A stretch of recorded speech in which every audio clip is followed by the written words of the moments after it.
Hey, what's up, everybody? Welcome back to Behind the Reel.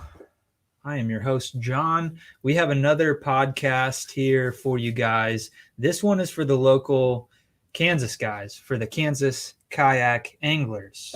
All right, there's plenty of you guys out there. You may identify as Air Capital Kayak Anglers or the OGs, the Northeast Kansas Kayak Anglers, or the Southeast Kansas Kayak Anglers, or the Flint Hills Kayak Anglers. This is an all-inclusive deal.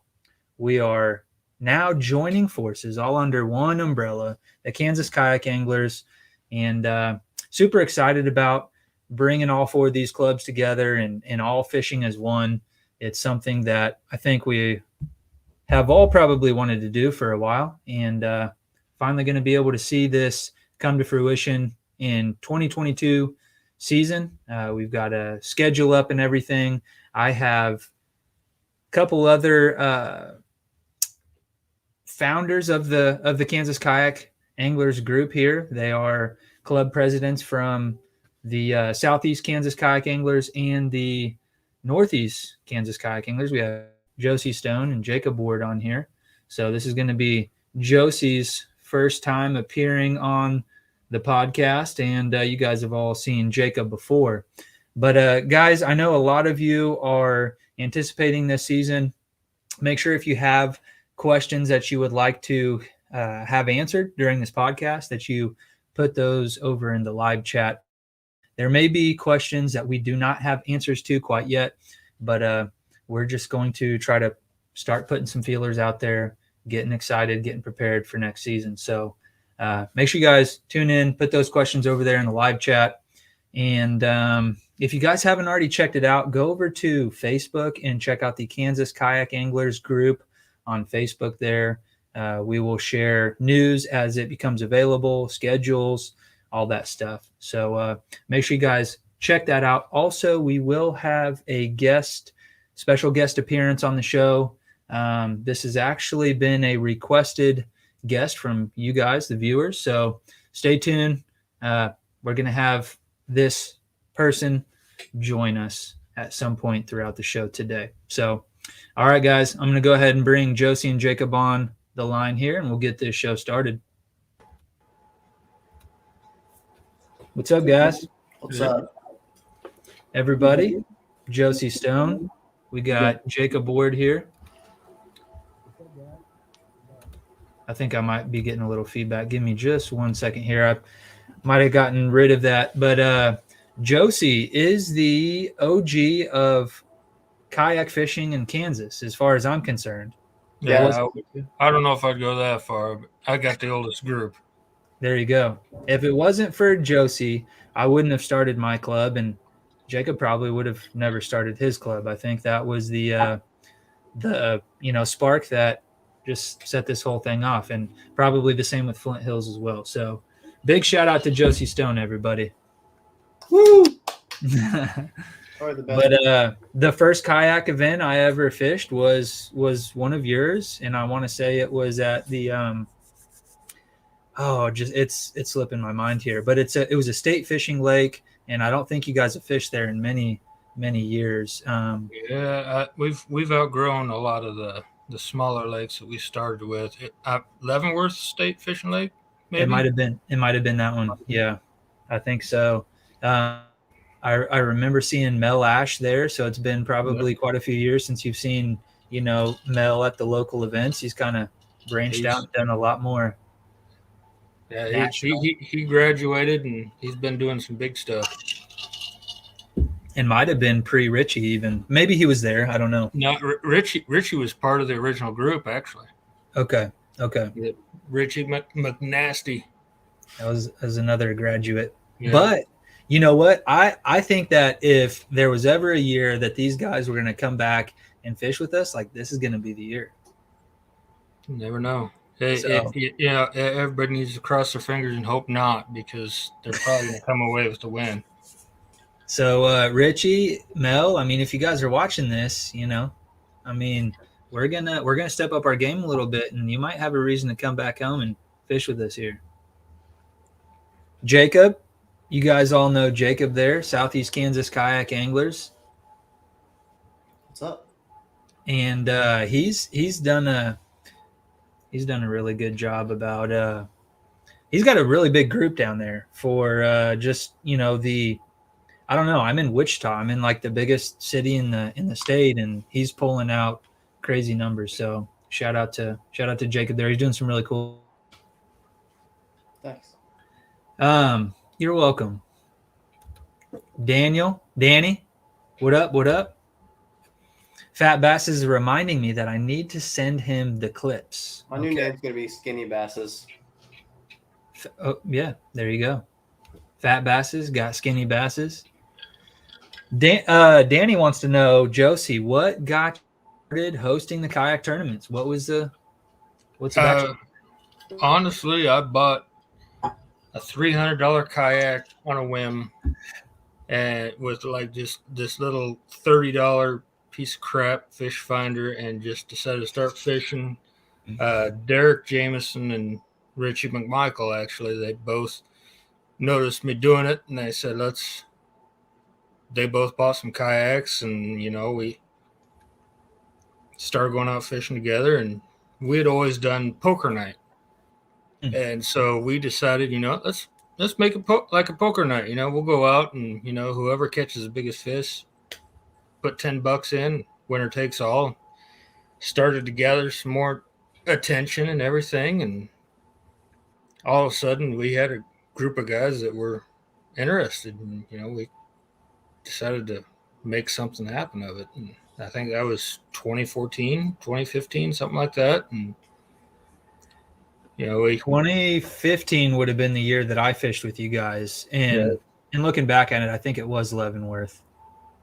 So was there much? There wasn't much of a kayak scene, definitely locally, but even nationally. Like, were you aware of like the KBF stuff that might have been going on around? And at first, no. I mean, not that it wasn't there. Yeah. I just, I wasn't pulled into it as much at that point, so I wasn't aware of all the stuff going on. And I grew up 45 minutes away from where Kayak Jack, old Marty Hughes, started out, and actually Derek Jameson, his wife, her dad was the administrator at the school where Marty worked back in the day. So it's amazing all the little connections that are made throughout all that. But that was later that you figured that out, even? Or? Oh yeah. I mean, it was probably 2017, 2018. When we figured out that there was that connection to Marty. And he was doing it the whole time. That you want to say OG? Marty is the OG in the Midwest. He definitely. I've talked to Derek's wife's dad, and he mentions how working there in Benkelman, Nebraska, southwest Nebraska, middle of nowhere, Marty would pull up to work with a kayak on top of his, I think it was a Suzuki Trooper or something like that. That sounds about right. Every day. And he'd leave work and go fishing. Like, yeah, I know that crazy kayak guy. Oh, yeah. Yeah. If you guys haven't seen the episode, he's been on the podcast as well. I think that somewhere in the title, I might have mentioned that he was the godfather of kayak fishing. Oh, yeah. Definitely in the Midwest. He's been doing it longer than some of us have been alive. Yeah. Not me. I'm old. You guys, maybe. I'm getting there, man. I'm definitely starting to feel it. I think Jacob's the youngest out of the three of us, anyways. Yeah, 2014, I would have been 21, but I would have just got out of the little college that I went to. Yeah. I've got another year before I hit 40, so I'm pushing. Yeah. Bring a walker to get out of your kayak. That's right. That's why they get the stand-up bar there. Yeah. Heck yeah. Fat Basses says he's building his trailer out this winter. She's in the garage and calling my name. Yes, name. Is it a gooseneck to haul that big ass Ascend? That's a big old kayak. That Ascend, was it a 133 maybe or something like that? I think so. Speaking of $300 kayaks, my first one that I would have had out there with you guys, Eric Braden got me into it. I saw him posting on Facebook, and I went to school with him, middle school and high school with him, and I got me a $200 Emotion at Cabela's. Mine was an Emotion, a Spitfire 9. There you go. And I'm a 6'2", 200-pound guy. That kayak was way too small. Did you say yours was the sit inside? No, it was a sit on top, but it was a 9-footer. Mine was a sit inside, so that was even a little bit more, I don't know, but yeah. So kind of a funny thing there. It seems like. Now, what about you, Jacob? What was your first kayak? That I actually owned. Yeah, was it an Ascend? Yeah, it was a 128T. But the first time I ever got in a kayak to fish was when I was like 8. My neighbor had a pond across the road from me, and he let me fish out of it. I actually have a picture. It was probably like an 8-foot kayak, and that was like my first like interest in, hey, I can afford one of these. As a kid, when you were 8, you were like, yeah, man, I can mow a few yards for this thing. Yep, pretty much. It's funny because me and my dad mowed grass, so yeah. Oh, shoot. Right. Hit the nail on the head there. Yeah. He says, a gooseneck. Ha ha. I had a Tamarack 10, and I'm 230 and 6'1". It was not a great purchase. Yeah, it got you started. If it makes you guys feel better, you guys had like a 9-foot kayak. I had a 13-foot one that I had to pull up 2 flights of stairs in our apartment. I remember that Ascend 128's what Richie started with, so you're in good company. Heck yeah. Yeah, and then so that kind of brings up, the whole point of us coming here tonight is you bringing up Richie just reminds me of, I think it might have been the first inaugural season of the Air Capital Kayak Anglers that we had so much cross group participation. At that point there was just the 2 clubs, and you guys might have traveled a little bit more than we did back then, but you guys did a really great job of showing out at the Air Capital events. And I think that there's a lot of camaraderie between the 2 clubs, and we had a lot of fun competing with each other. And it was always a friendly competition, but it was like, who's going to win this event? Is it going to be an Air Capital guy or a Northeast guy? And, of course, Richie came down and just kicked all of our butts. Yeah. Once Richie graduated, it opened up the winners field quite a bit, for sure. Yeah. So, but I'm excited to have some of that again, and some of that friendly, competition between now the 4 clubs. And to see, the Kansas Kayak Anglers, you're going to have one winner throughout the season, and I'm just pulling that it's an Air Capital guy. So all of you Air Capital guys, bring your A game. I'm technically a member of both, so I mean, nope, you got to pick a side. There ain't no both. You want to get technical? Y'all are part of my group, so. That's true. So if I win, I mean, it counts for 3. There you go. I did fish a Flint Hills one this year too, so. Steve's been he's put together a pretty good group out there outside of not Wichita, Topeka. Yeah. Yeah. They've got some strong anglers going on there, so it's anybody's game. Oh yeah, much for sure. And the other thing too, like for all of you guys that might be watching and representing one of the groups, I'm really curious to see. You kind of have your heavy hitters. You have your guys that were in the running for AOY and who might typically be in the running for AOY, and then we'll have some new people too. I'm excited to introduce new people to the sport and new people to the club through this bigger series. But I'm excited to see if it's like going to just be a completely new name, somebody that hasn't, typically done well at the more local level, right? Because all of our series have been more tied to that specific area, whether it's Wichita, Kansas City, Topeka, or the Cherryvale area down there, the middle of nowhere down there in Kansas, nobody knows about. Pittsburgh, or I don't know. Where's your head? Around. We don't. I guess your headquarters is Cherryvale, right? Yeah, basically my house. Here we go. We got a CBG in the house repping the Kansas Kayak. I'm excited, and Jacob mentioned that he's excited about getting some merch going. That's something we need to start digging into there. So, guys, leave a comment if you guys are interested in some KKA merch. Jacob, screw that all day, every day. I don't know. Do you kayak up the stairs? Up the stairs, yeah, that makes sense. Screw that, yeah, for sure. I'd probably, before I did that, before I brought the kayak all the way up those stairs, I would probably be in an inflatable. Well, the funny thing is too, I had to carry it down the sidewalk in front of businesses during the day and haul it up those stairs. I was right above a real estate office. Oh, wow. Now, Josie, you've got some experience with inflatable kayaks. I do. I've got the Hobie I11S. It's not available anymore, but they've got an equivalent coming out that's available. But yeah, it's super convenient. I mean, it very stable, very easy to get around, very light.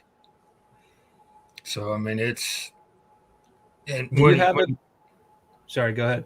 When you talk about inflatables, it's not what most people think about. I mean, most people think about an inflatable. It's an air mattress with sides, and you put a heavy guy in the middle, and it tacos up, and yeah, it's impossible. But no, I mean, so this will come fully equipped with Mirage Drive, 180 drive, even kick up.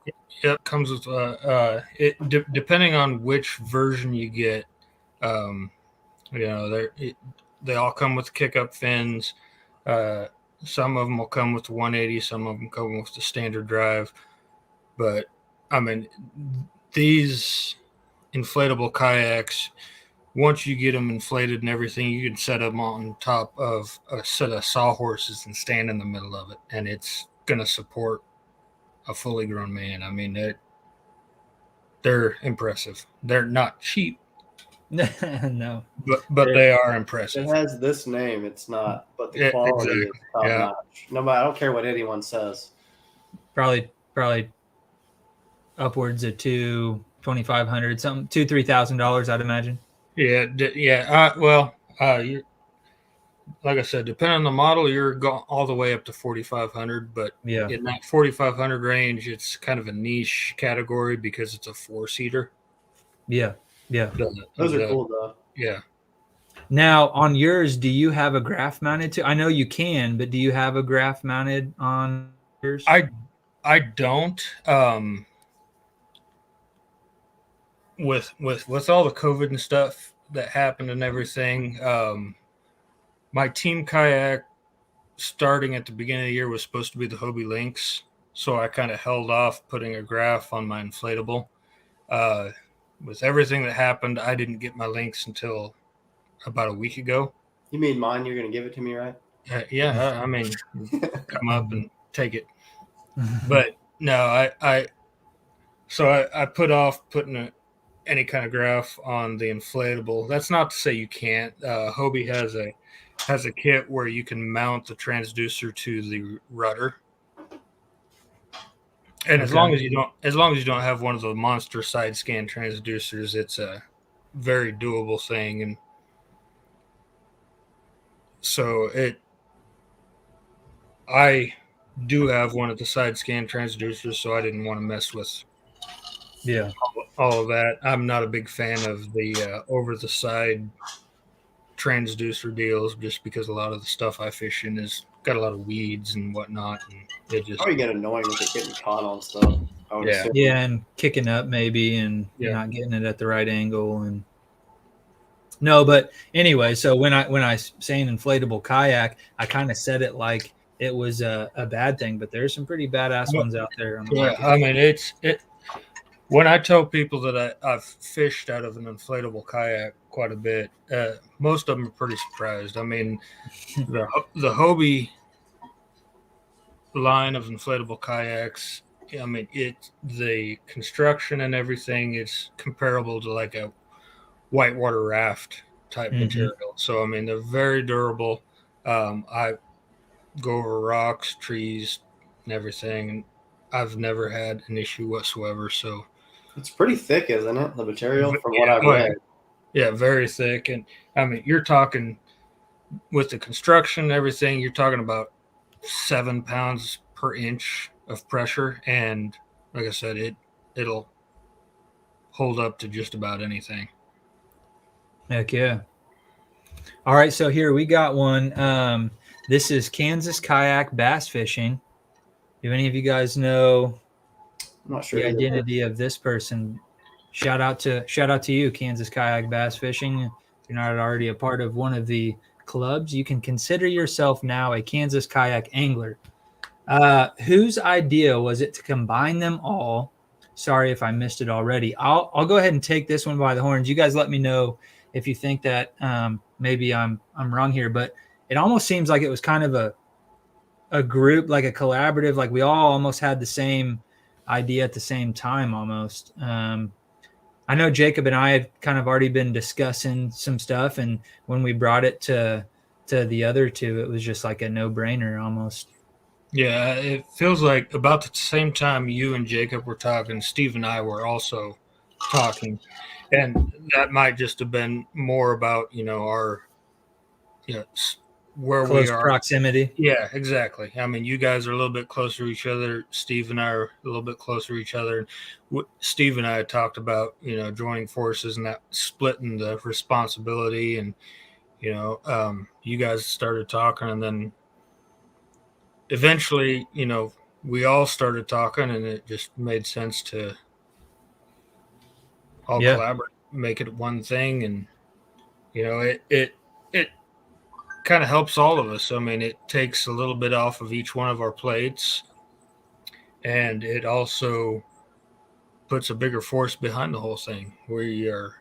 All four of us are able to concentrate on it, and we're all bringing something to the plate rather than each one of us having our own thing and having to work our ass off and create something. So, yeah.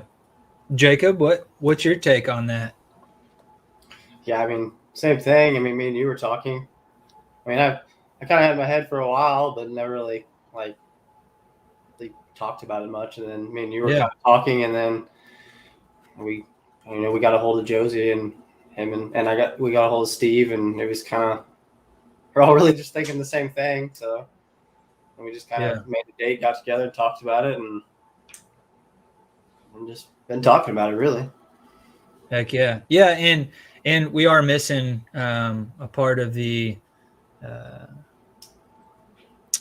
I don't know what to call it, but Steve's not here tonight, right? Well, I imagine we'll have him on here in the future at some point. But for all of you guys, or for you guys who maybe not have not met him, he is the club president of the Flint Hills Kayak Anglers, based out of the Topeka area, and his name is Steve Lutz. So I know a lot of you guys probably do know him, but he will be another familiar face that you guys will come to know this season as well. And he'll be heading up those events in that Topeka area. Real quick, guys, the events that we have on here. Jacob, what events? Sorry, I'm going to pull up the schedule here, but Jacob, tell me about the events that you're going to be hosting this year for the Kansas Kayak Anglers. So I'll do, I guess, what I would consider my home lake, which would be Big Hill, which is you either like it or you don't. Some people will struggle on it, and some people do good on it. But we'll have that event. Which it's a good lake. It really is. It really is a good lake. It has lots of big fish in it. It can be tough at times. It should be called Wind Hill instead of Big Hill. Josie's had several of his events down here, and that's actually how I discovered that there was other groups in Kansas is when I moved here and saw the guys in the park, and I was like, what the hell is this? And why do I have a kayak and I'm not in it? King of the Hill? Was that King of the Hill? Yeah. King of the Hill, yeah. It was Is King of the Hill going to be back for 2022? I think we definitely need to try to get it worked in there. Heck We yeah. need to get that trophy back away from you guys over there. Right above here. It's in Oklahoma, right? My current old club's name. It's in Oklahoma. Right there. I think the Oklahoma guys took it last year. Did they? Oh, shoot. I'm wrong. There it is. Okay. Why was I thinking that? All right. Show it off. Come on. So you got Big Hill, and it looks like that one's going to be in June 18th is what we have that one scheduled for. Yep. And then you also have the Mineland. That's going to be the talk of the town early on in the year. I'm pretty excited about that. That's actually our first tournament, which I think is going to be good because the pits down there are pretty good at that time. I think a lot of people are going to be excited about that area at that time. Connor, the wildlife biologist down here, he's recommended that time of year, and we all kind of discussed it. And we need to get him on the podcast. We do. He would be somebody who would be interesting. He knows a lot of information about that area. I need all the information I need in that area. He would be a cool individual to have on here, to talk about bass, how they structure and everything like that. I mean, that would be a good person to have on here for sure. So that's the first one of the year. April 16th is the date we have on that one. And if you guys are going to come to that, there is multiple places down here to lodge. There's cabins on the trout pit, and then the guy that owns the bait shop has a house to rent. That's where actually John stayed this past year. And then there's another house in town that you guys can rent together. I think it's like $90 for 6 people total. So that's the one from, shout out to Strip Pit Bait and Tackle. I was super impressed with the facilities, not only at the bait shop, the cleanest bait shop I have ever seen. I mean, he is a legit bait shop. He has live bait in the back, goldfish, minnows, whatever, right? But it just like you could have ate off the floor. And super cool guy, very nice and accommodating. And you go walk into the bait shop and he's got a SECA sticker on the front door. So he's definitely supporting the Kansas Kayak Anglers right now, supporting the sport. So we appreciate that. His lodge that he has is going to accommodate 6 people, and it's $90. So we split that. I think we ended up splitting it 5 ways or whatever. So it was like, I don't know, it was super cheap, $20 a pop. And so if you guys are interested in finding a place to stay the night at, hit him up, or there is another one in town as well. But yeah, shout out to Strip Pit Bait and Tackle. Super cool guy. And the Mineland Wildlife Area is just a really badass place. For sure. Lots of big fish in there too. I don't think we had any like super big ones get caught in the tournament, but I think 2 guys, I don't recall what big bass. Well, no, there were some big bass. 2 women had Shadow Miller had big bass, and then my wife had the one right below it. And they were over 20, weren't they? My wife's was 20 or 20 and a half, and I think Shadow's was like 21 or something like that. Yeah. So yeah, but there's and that was in the middle of the summer too. I mean, there's definitely bigger fish down there, and there's definitely a lot of big fish. So it'll be fun. Have you ever been there, Josie? I haven't. It's been on the list for a long time. I really wish I wouldn't have missed it this year, but had some family stuff come up. So tell you what, that kayaks that you have, the inflatables and that Hobie Lynx is going to be that's what I'm banking out this coming year is having that Lynx. It's we're talking about 50 pounds loaded up. So that's why I want it, because there's a pit that's about a half-mile walk to get to, and that would be very convenient to have. Danny, he's letting y'all know that the Southeast Kansas Kayak Anglers are a force to be reckoned with here. He says, come next season. You're going to learn about us middle of the nowhere guys. So, but Danny's a hammer. Danny he's got a knack for big fish. It seems like he's always in the running for big bass. He had a 21 at Cowley. I mean, and that thing was fat. I mean, I'm sure he's had plenty over 20 this year. So shout out to Danny. He's been on the show as well. If you guys are interested, make sure you go back, check out that podcast as well.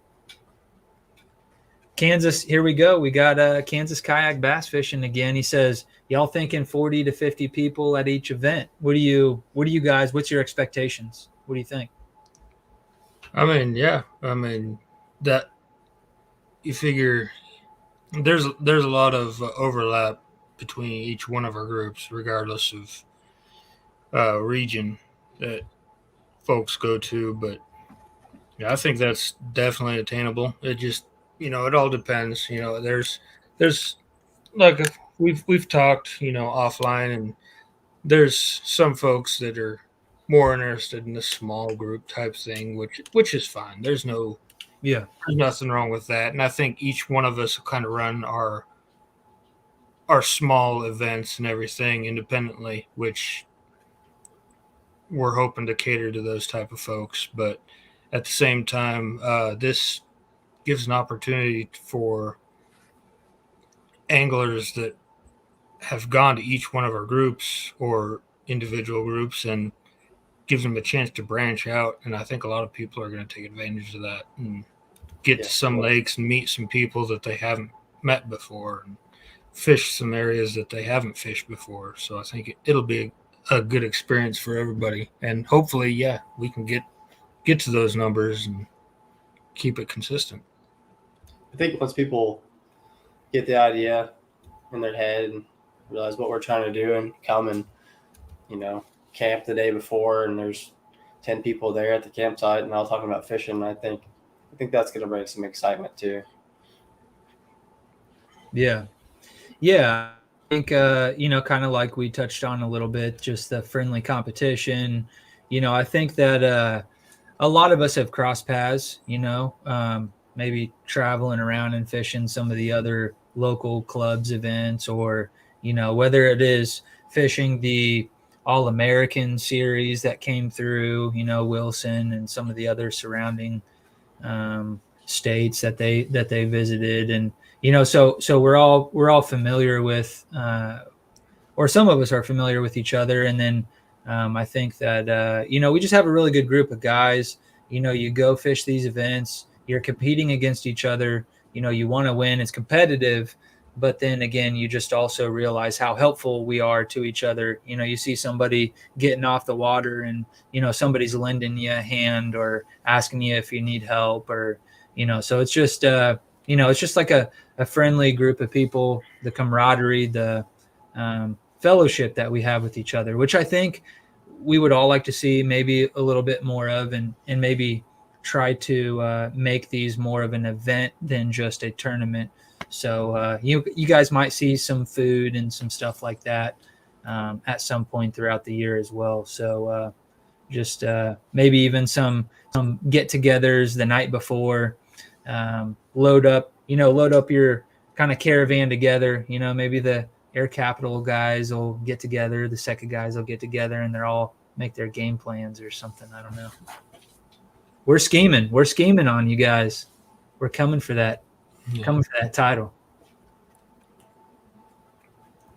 40 or 50 anglers at each event. I think it would go 30 to possibly 70. I mean, I think it's just going to depend on the dates and what people are available to, and we could have even more. You never know. Yeah. Well, and it's also, like you said about the dates. I mean, we definitely experienced a little bit of a fall off as the summer months hit, just because be out there 8 hours on the water while it's 90 plus degrees out. It's brutal. Sweaty balls. Oh, that Mineland event was sweaty everything. That Mineland event was hot. Yeah. It's just because you were there, John. And we've we've looked at the schedule and tried to kind of front load the events where we've got April, May. Yeah. We've got quite a few events going on in those months to try to avoid having too many events in the hot summer months, so that it kind of helps everybody in that sense. Because nobody wants to be out just being miserable in the heat of the summer, especially if you're not catching fish. That just makes it even worse. Yeah, you. That being said, we did kind of front load the schedule, so we may not have to deal with as many hot months, but we just might get stuck in the blizzard. That might happen. And you know what? Jacob, you haven't been there, but I know John, you have. We hosted, or we kind of collaborated with Nebraska folks a few years ago down on Big Hill, late April. 70 anglers. I think it broke 70. I think it was 72. Okay. And that night it started to snow. And that morning I went out fishing, and I ducked out early. I'll admit it, I couldn't hang. I mean, I was fishing and there was ice forming on my line and everything, and it was miserable. It was. I mean, props to the folks that stuck it out. Pretty sure Justin Buchanan flipped his kayak at the ramp. He did. He He was telling me he lost his drive. drive. The Hobie Sport.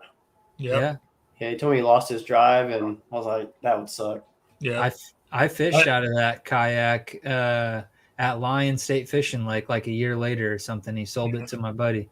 I know. I know. When I got off the water, I had the the little orange flag hanging off the back of my kayak, and I pulled it up off the trailer. And by the time I got everything strapped down, that flag was frozen solid. Yeah, it was. We had guys that it was a really cool event too. It's kind of sad to see that series kind of go back to an online only event, just because the attendance was so. It was so well. It was a really well attended series. So we had guys from Arkansas that made that drive. It was there. Yeah. And the cool thing about it was the first event of the year for like everybody. So that's kind of the cool thing about these early events is you'll have people that have just been itching to get out all winter long. And I think you'll see a lot of guys out there at Mineland. Oh, yeah. They'll be out there for sure. I mean, it's definitely an unknown part of the year for the Midwest, and that's just part of it. I mean, I've fished in the snow more times than I'd like to, but it just happens. And as long as everybody's safe and being smart about it, that's what matters. And getting everybody out and involved, that's the big thing. Safety first. So, and that's something too that we'll focus on. We're gonna make sure. Jacob, you tell me if this was something that made it into the rules or not, and we can make it into the rules here after a bit. But was the flag required for everybody this year? Yeah. So 360 light is a must, because we're probably going to be launching in low light conditions more often than not. Flag is going to be a must. So we want everybody, PFDs, you got to hear me preach on it at events. There's no ifs, ands, or buts. If you get caught on the kayak without your PFD on, and you're disqualified. Make sure you got your whistle. Josie, go ahead. As far as flags go, I mean, yeah, you can spend $100 on a Hobie flag or whatever. Yeah.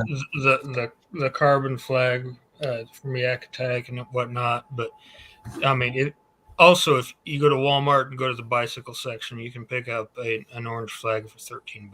We had a guy put whitey tighties on a pole. Hey, you saw it, so it works. Yeah, heck yeah, yeah. This brown stain in it, but it still worked.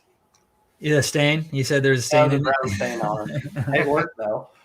Yeah, that's kind of the cool thing about kayak fishing too, that I think draws a lot of people to it is the, the affordability factor, right? Like not everybody has the money to go out and buy a bass boat and do all these, buy all this expensive equipment. So yeah, I mean, it doesn't have to be the $100 flag, right? So just as long as that safety aspect is there, then you're good. I know you're going to have to probably dip out here in just a little bit here, Josie, but you've got 2 events that you'll be hosting this year. Are you doing the Melbourne one? Melbourne, yep. Melbourne's always been a good one. Lots of smallmouths on Melbourne. That one's in May 21. Yep, and Melbourne, we've hit it quite a bit over the years, and it can always be, the weather's always been up and down for Melbourne for one reason or another. We've had hail, we've had lightning, we've had 30-mile-an-hour winds. We even, I won't say we. I was even dumb enough to schedule one on Melbourne over Labor Day weekend. So, oh man, we had all the recreational boaters and jet skiers out there. So it's been a point of contention, but Melbourne has always produced really good numbers. And we've one year out there, we had first place was all 5 fish were smallmouths. Second place, all 5 fish were largemouths. Mm-hmm. So I mean and third place was a combination of the two, probably. Right. Yeah. So I mean, there's a lot of potential out there and everything. I mean, it's a good sized lake and everything, so it's always been a good producer for fish. And if you don't catch bass, you'll catch drum. My favorite. So, you won't come up empty handed. I'm sure this is done before, but I particularly have a knack for it. And I've been developing this skill over years and years of practice. But drop shotting drum, I'm there. There you go. I got it down. Start your own league. Hillsdale, is that your other one? Hillsdale is the other one, and there's going to be plenty of naysayers about Hillsdale. Hillsdale is also a good-sized lake, and it's going to be a challenge for a lot of folks. It's also got smallmouth. It does have smallmouth, not as many as Melbourne by any means, but yeah. I mean, there are some good-sized bass in there, and I can say that from personal experience. There's some nice-sized bass in that lake. The challenge for most people is going to be finding them. Yeah. And, we're not sitting here picking lakes based on you're guaranteed to catch 5 fish. Sure. So it's a competition. We're testing skills and everything. So it's kind of what a tournament is, right? Yeah, I mean that's the thing. Hillsdale's not known for the number of fish that people catch, but there's definitely some good size in there. Most times I've been out there, it's very slow fishing, but the fish that I've caught have been very quality sized fish. So I can guarantee you that with the anglers that we have in all 4 of our groups, somebody's going to hammer them. Oh yeah, for sure. I mean that's the thing. It's do your homework, do your research, figure out where you're going to fish, whether it be through pre-fishing or the fishing reports, and do your best. I mean, it's not every lake's going to produce for everybody, and like I said, Hillsdale's going to be a challenge for quite a few people, and that's not necessarily a bad thing. No, not at all. And I think that we've done a pretty good job about picking out. Obviously, what we tried to accomplish here was picking out lakes from each of the club regions, right? So the Air Capital guys kind of had one that's in their neck of the woods, Seca guys in their neck of the woods, so on and so forth. And so, we kind of whittled it down to that area. But I think that what we've what we've been able to do is pick out, what is it, eight lakes, and they're all pretty much destination lakes. Like if you're a Kansas resident, at least on this part of the state, on this side of the state, these are all destination lakes. These are lakes that either you want to go to because there's really good fish in them and there's really good potential in them, or they're lakes that the potential's there and you just want to figure it out. Like an El Dorado or a Hillsdale, where the potential's there. Just ask Ryan Brook how much El Dorado Lake sucks. Like there's a lot of people that don't want to go fish El Dorado Lake, but a guy that's, maybe fished there once in his entire life goes there and smacks 86 inches. So there's potential in all these lakes, and if not, like some of the best lakes in the state too. So that kind of brings up, the two on my list in the Air Capital region is El Dorado. So just kind of mention that, largemouth, smallmouth. But I think that people are going to want to go there because of the potential smallmouth that are there. There's some good creek fishing there, depending on what time of year you're going to go there. You can get back up in a creek and catch some fish there. You can always catch fish up in the marina. But, you're talking the potential 3, 4, 5 pound smallmouth even. Not too long before that El Dorado event, somebody caught a 6 pound largemouth out of there in a tournament. So there's definitely potential there. And then Timber Creek, that was one that the Southeast guys saw on their schedule. And Jacob, did you guys have some pretty good? You guys had some pretty good limits out there, didn't you? Especially for a 2-day event. Yeah, I want to say first and second there were 80 to 90 some inch limits. Averages, yeah. Yeah, I mean we definitely had some people struggle. It was super windy that day, but there's definitely really good fish in there for sure. And that was it. That was a 2-day event, and I think that when Daniel took home the gold on that one, I think he averaged 80, mid 80s. Average. I'd say mid higher 80s was his average for the 2 days. So, that's where I've perfected some of my drop shot and drum, abilities.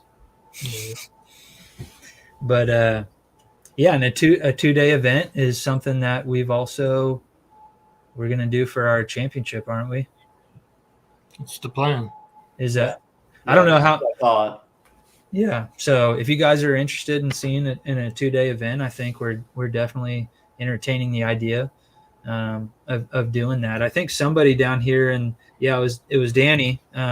He's asking, Championship Lake. So I don't know that we've come up with that yet, have we? It's a discussion, and it might come down to popular vote. We haven't really figured out a good way to decide which lake that will be, and it's one of those things where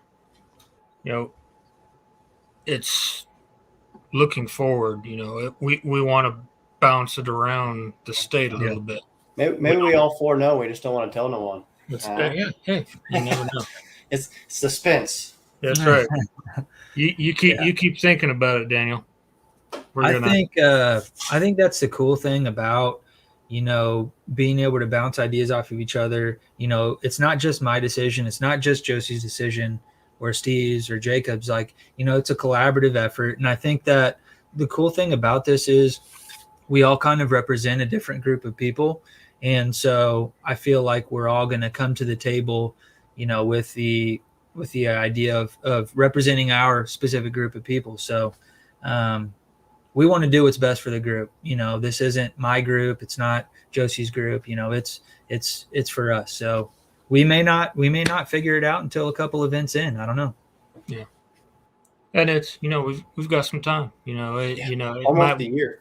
it might be one of those things where, a couple of, like you said, John, a couple of events in, we find out that, there's a certain lake that this coming year it's hitting hot, and we want to focus on that one for the event, so.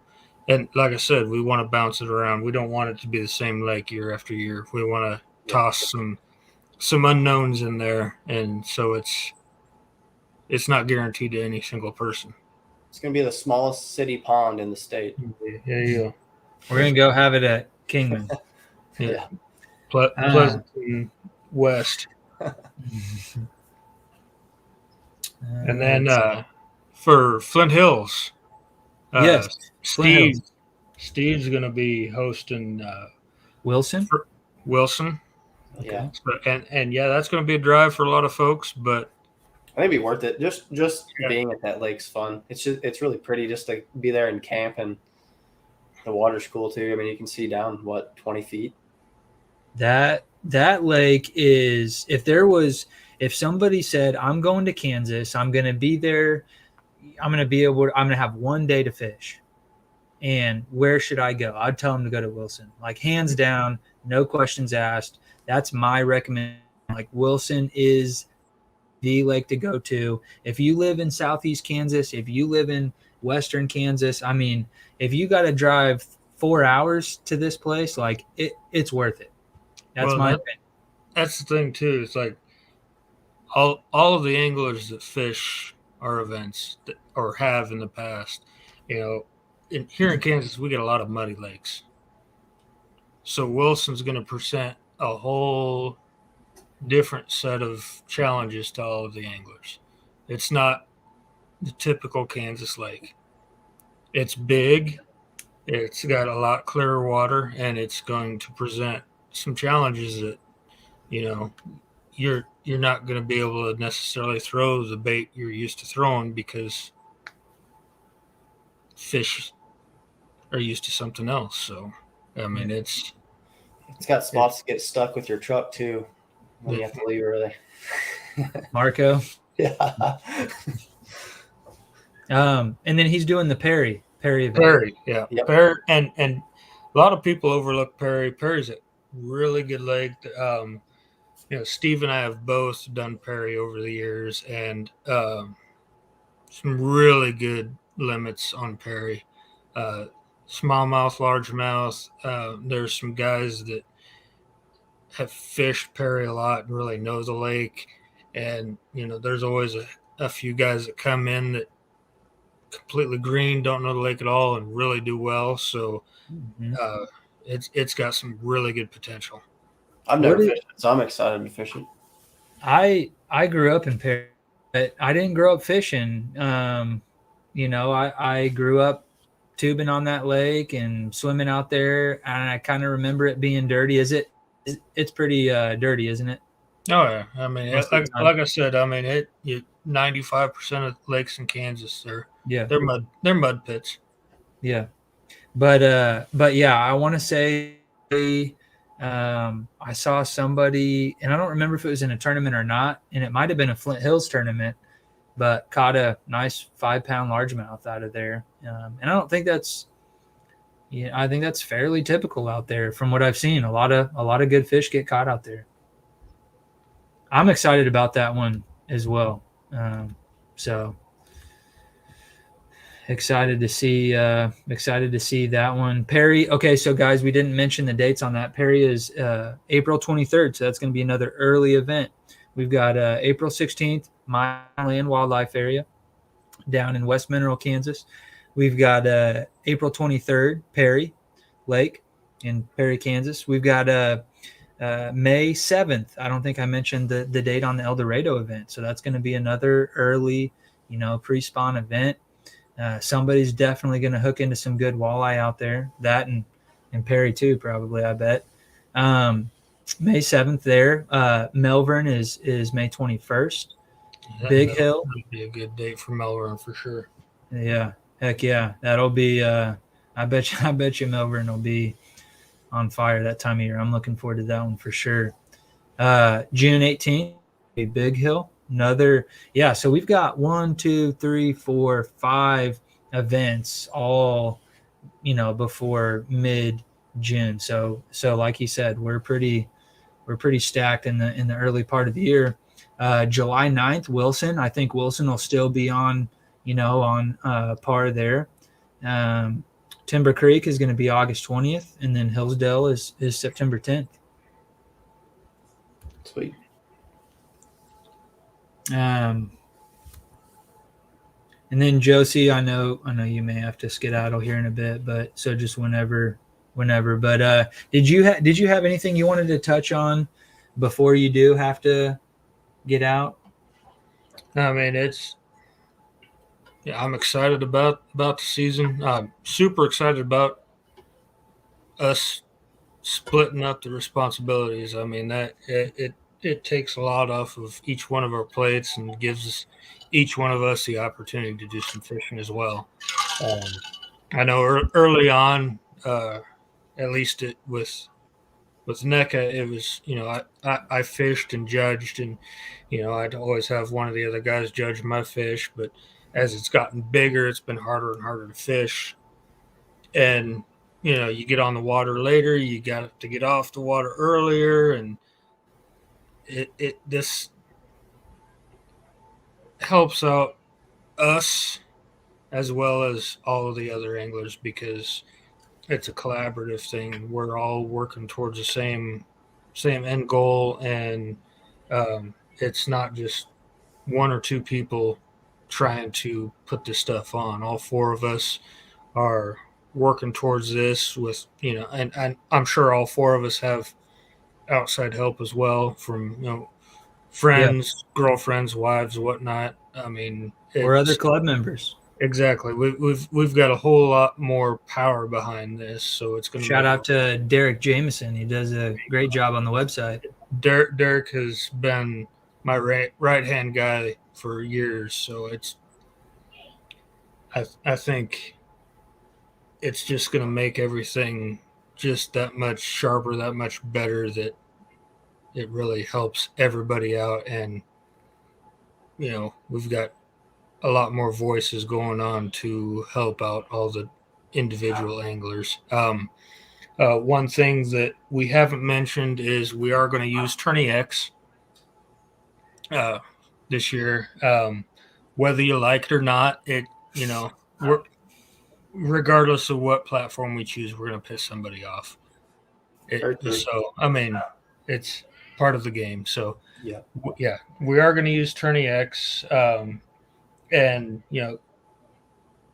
keep track of the Facebook page. We've got some more announcements coming out as far as rules, regulations, all information, all that kind of stuff. We're heading into what a lot of us consider hunting season. Blasphemy for some fishermen, but I'm one of them. I'm not focused on fishing right now. I'm heading to Southwest Nebraska tomorrow for deer season. So I'm hunting with Daniel this weekend. Yeah, I think. Aren't we, Daniel? Danny. So we're that's not to say we're not working behind the scenes, and we're going to be pushing out some information over the next few months to get ready for the next season. So I've got to get my daughter to sleep. Otherwise, she's going to be a monster in the morning. So, Josie, yes. On behalf of everybody, every kayak angler in the state of Kansas, I want to thank you. Hey, I'm not claiming any responsibility for it. I just I put together a early morning poker game per se. So hey, that's cool. I like the story. I think a lot of people did appreciate hearing that. So I just like your beard. There you go. It's a little bit crooked tonight, so it's all right. All right, man. We'll get her to bed, and yeah, I'm gonna sign off. You guys keep it going, and anybody out there, any questions, feel free to reach out to any of the three of us or Steve Lutz. We'll be able to help you out and get you going. And if you've got a $200 or $300 kayak, don't be afraid to join in. That's Hey, how that's all you it need. started. Yep. Absolutely, man. All right, we'll see you guys later. Peace. All right. Well, shout out to Josie Stone. Definitely the reason why I started the Air Capital Kayak Anglers. So appreciate him, putting forth the effort to start that club and kind of kick off these other clubs that are now combining and making the Kansas Kayak Anglers one. Okay, let's get caught up on the comments. And then I did promise you guys a special guest. We're a little bit behind schedule, but I'm going to bring on a special guest here. He is going to be an angler that has fished with one of the local groups, and he is planning on participating with the Kansas Kayak Anglers next year for the 2022 season. We'll bring him on in just a minute. Let's go ahead and get caught up on some of these comments here. What about the hooks and the material? Fat Basses was asking about the inflatable kayak there that Josie fishes out of, but to my understanding, hooks aren't really a big issue. That material is so thick that it would take a lot of force to actually puncture that material. You can also patch it. And you can patch it. Absolutely. Big Hill should be good in June, and I'm sure Danny knows. Yep. Is he pretty familiar with that area? I mean, he lives on the opposite side of the lake as me, so yeah. There you go. Fat Basses TV was talking about the lodge over there in West Mineral. They have bunk beds. So, yeah, they have 2 single bedrooms with like twin mattresses, maybe queen mattresses. And then there's another room that has dual bunk beds in it. So you're actually sleeping 4 people in one room. And then you had 2 singles in the other room. And then you actually had a living room with like a couch and a love seat or, sofa, like that. You could actually sleep more than 6 realistically if somebody didn't mind sleeping on the couch or brought a cot, or if you had your wife with you, obviously, you could, sleep in one of the single bed. So lots of room there. Fat Basses did stay. We had Fat Basses. We had Scoochus, aka Kunis. Inside joke there, but we had Josh Martin, we had Matt Wiebe, myself. I don't know. We might have had another. I think that might have been it. So Kansas Kayak Bass Fishing, appreciate you coming in with all these questions. I think we can agree that Moyak has a sweet series. I'd like to see this grow to that. Also, someone should put on a winter series. So what do you think about a winter series gearing up to go hunting? You think there's good fish to be caught in the winter around here? You talking to me? Yeah, yeah. Yeah, I mean, we could put one on. We just have to figure out where and. Or we could go squirrel hunting. So, we got options. It's true. When is it? January 22nd. Assuming you're going to allow people to kind of go do their own thing, and then are you meeting back up? Yeah, so first of all, yeah, it is funny that we are putting on a squirrel hunt. But the reason I am doing it is something to do in the wintertime. Yeah. It's easy for kids to get involved to do it. Deer season's basically over.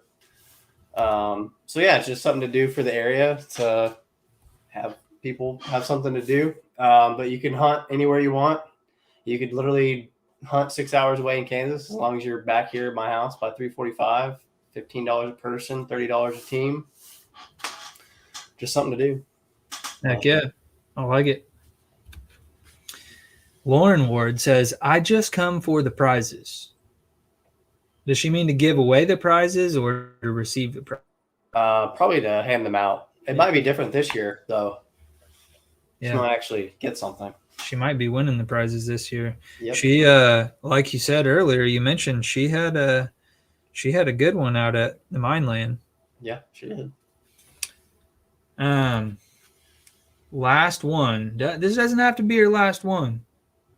Kansas Kayak Bass Fishing. What's the pre-fishing off limits going to look like, Jacob? I can't remember off the top of my head.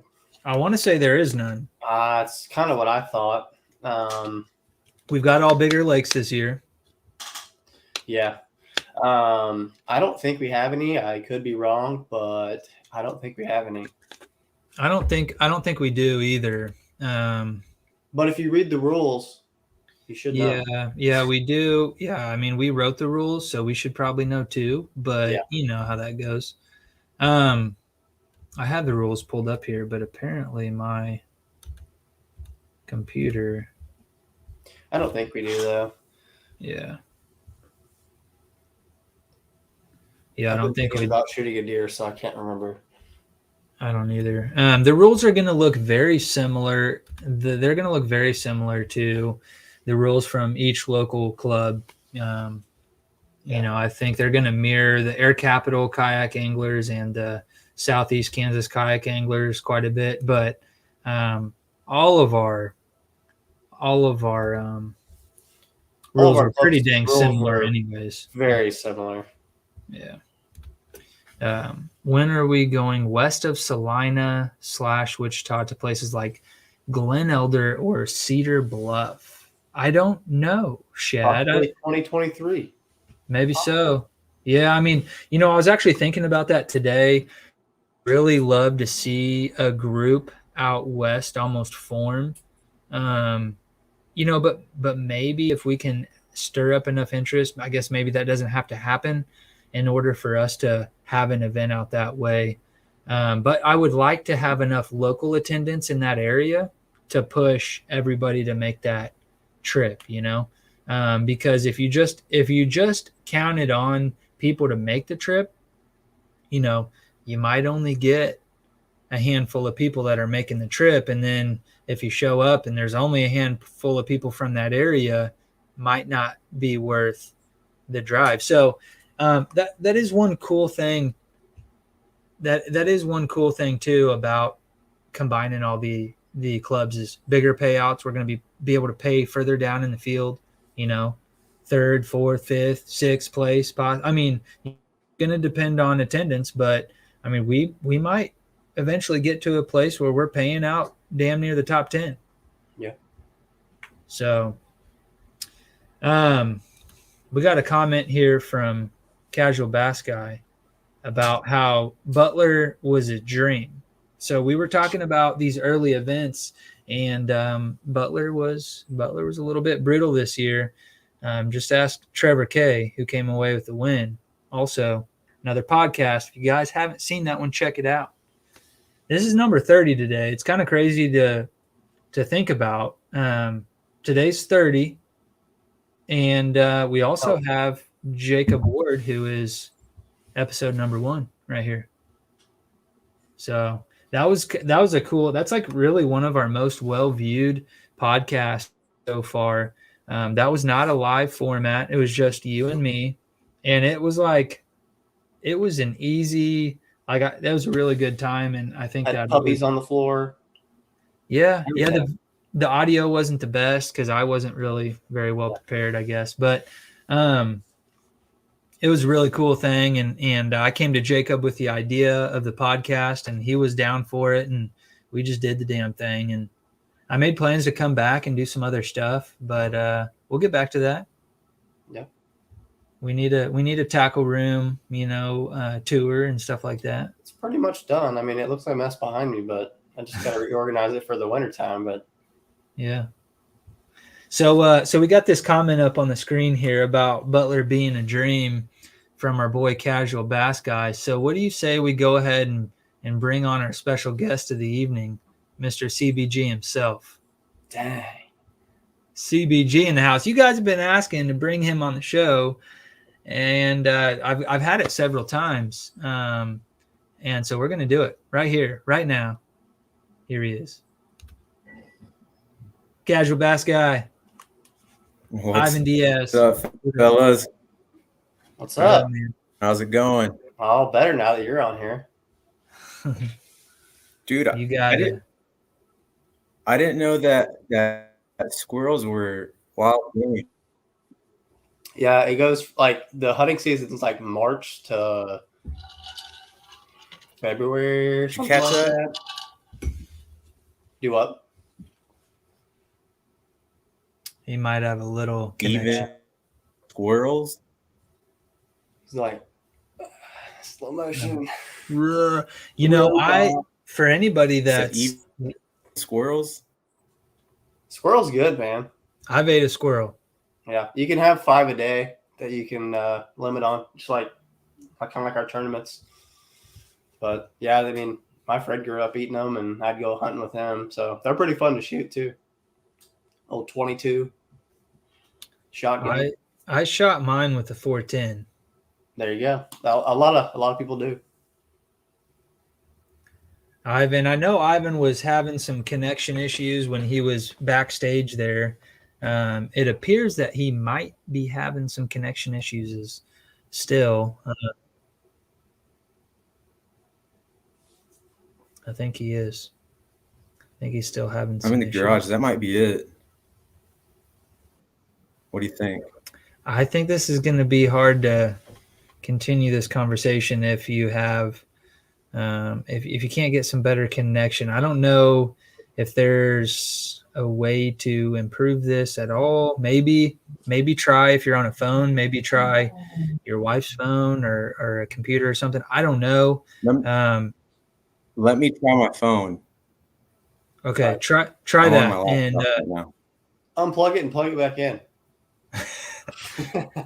yeah, Jacob specializes in that sort of thing, or did once upon a time. I did. Some really, really nice people came in to see me all the time. It was great. Oh, I used to work for Sprint customer service, so I know I know you're being facetious. Now my name is Red Bull Guy because no one, seems to remember my name, so it's just Red Bull Guy. Hey, yeah. Is Red Bull gonna sponsor the Kansas Kayak Anglers? I just got to know. I mean, they kind of do because they pay me. True. But I'm going to talk to our inventory guy and see if I can get some Red Bull to hand out. Give out some Red Bull. Yeah. We need to get these guys jacked up. Right. So how long? The other question that everybody, like, I haven't seen it come up in the comments tonight, but I get the question at least 3 or 4 times a week. Like, how long is Jacob going to keep that handlebar going? So let me tell you the story. So my dad's had a handlebar mustache since forever, and his favorite wrestler is Hulk Hogan. Kind of cool, right? Well, Yeah, brother. I do it. Yeah, whatever. It's probably not cool, but so I shave it as a joke, and my wife hates it. And I go to all my stores, and I'm like, they're going to give me a hard time about it. Everyone compliments it. Doesn't give me a hard time. I shave it off. My wife's like, oh, I kind of like that. All my stores are like, why'd you shave it? We like that. So I brought it back. There you go. I might look like a guy with a van that hands out candy, but back by popular demand. that's right. All right, let's see if we can get CBG back on. What up, man? Better. All right, you got me? I can hear you better. I can hear you better for sure. You're a little choppy on the visuals, but that's okay. What's up, man? Should I do Wi-Fi or not Wi-Fi? Do the Wi-Fi. Do the Wi-Fi. I'm actually How about surprised. the audio? The Sounds audio in a tunnel, seems, but I can hear you. yeah. All right, we're good.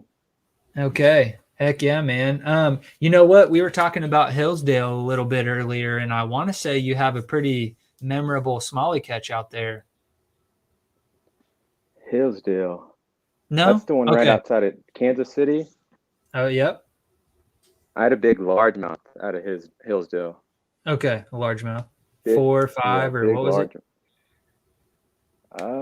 4. Yeah. Big 4, like the head of a 6 or 7 with the skinny, teeny tiny body. It was a big fish. It was a 4 from the shore. It was a 7 on video. Heck yeah, man. Sound like John's drum. Shout out to Casual Bass Guy. If you guys aren't subscribed, what the heck are you doing with your lives? I need to put out a video is what I need to do.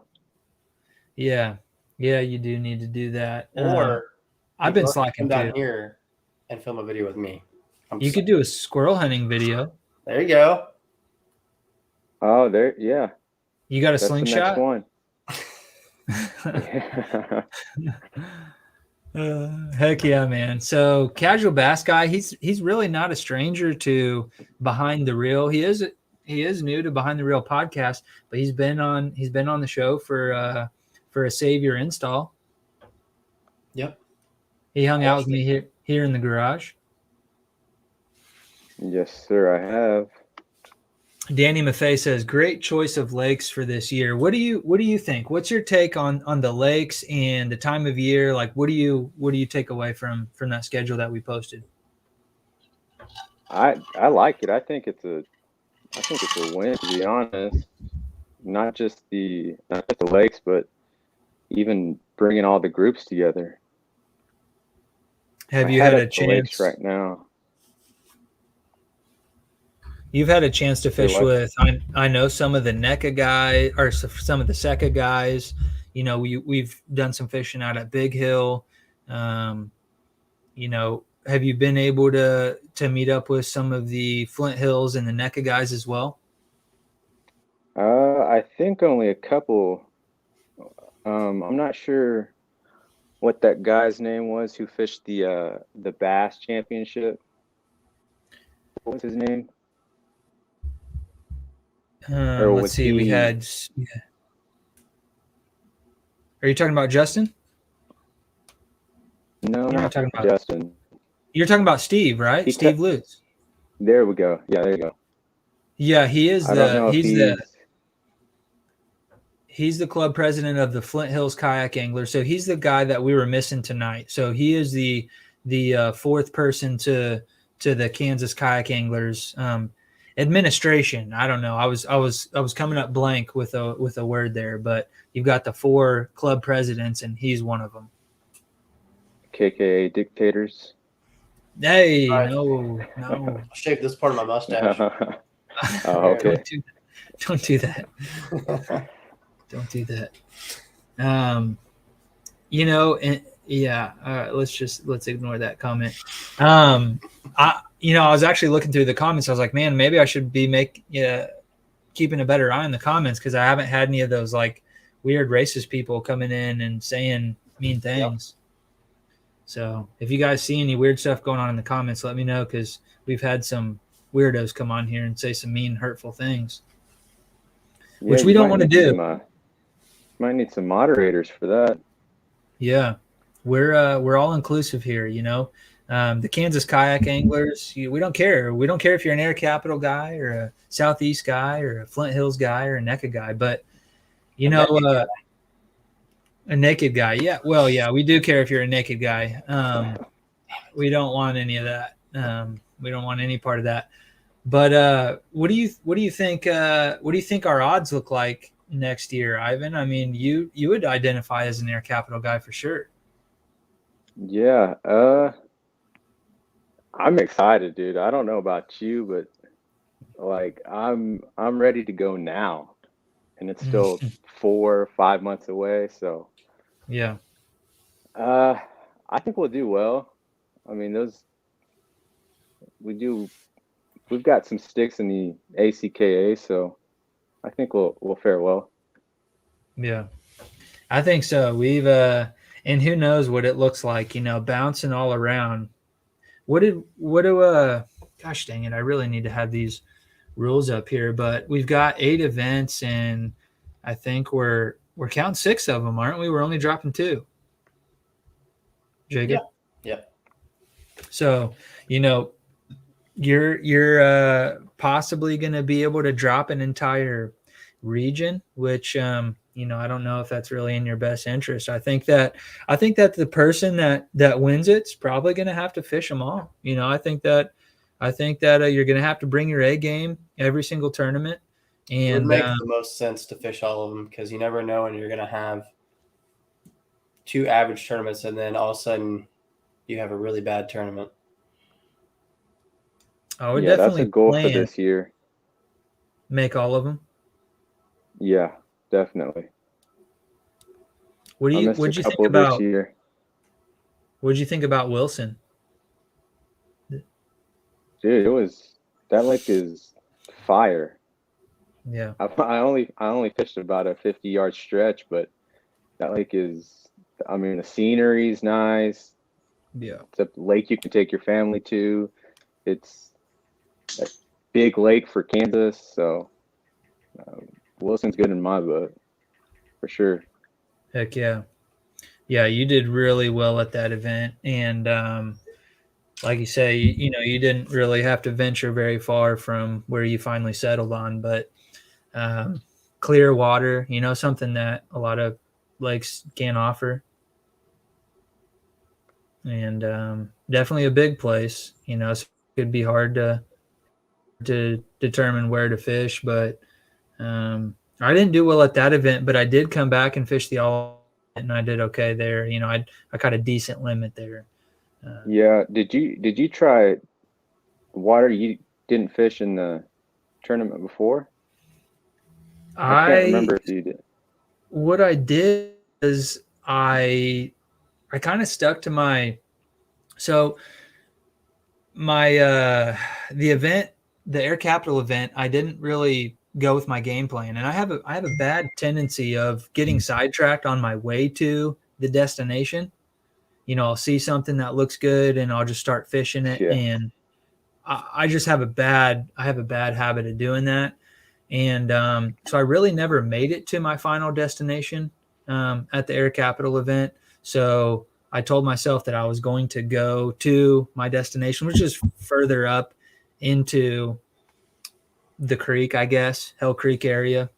And I ended up fishing. I tried flipping in the morning, and it was just getting me small bites. I think I got a limit of very small fish, and then tied on that swim bait that you guys have heard me talk about. And but I did kind of fish in the same vicinity, but I went further back like I had intended to from the beginning. Are you glad that you kind of went head first into the swim bait thing this year? Yeah. I mean, it's something that I never had gained a tremendous amount of confidence in. I had done a little bit of swim bait fishing, but that legal dope, nuisance wake, definitely gained a lot of confidence in it. And that's where I gained it was at Wilson at that All-American event, because I started throwing it and I got bit, and I just kept getting bit and I kept catching fish on it. And then I think the very next event at Cali that I won on it. So you'll see me throwing more swim bait. I'm not going to go.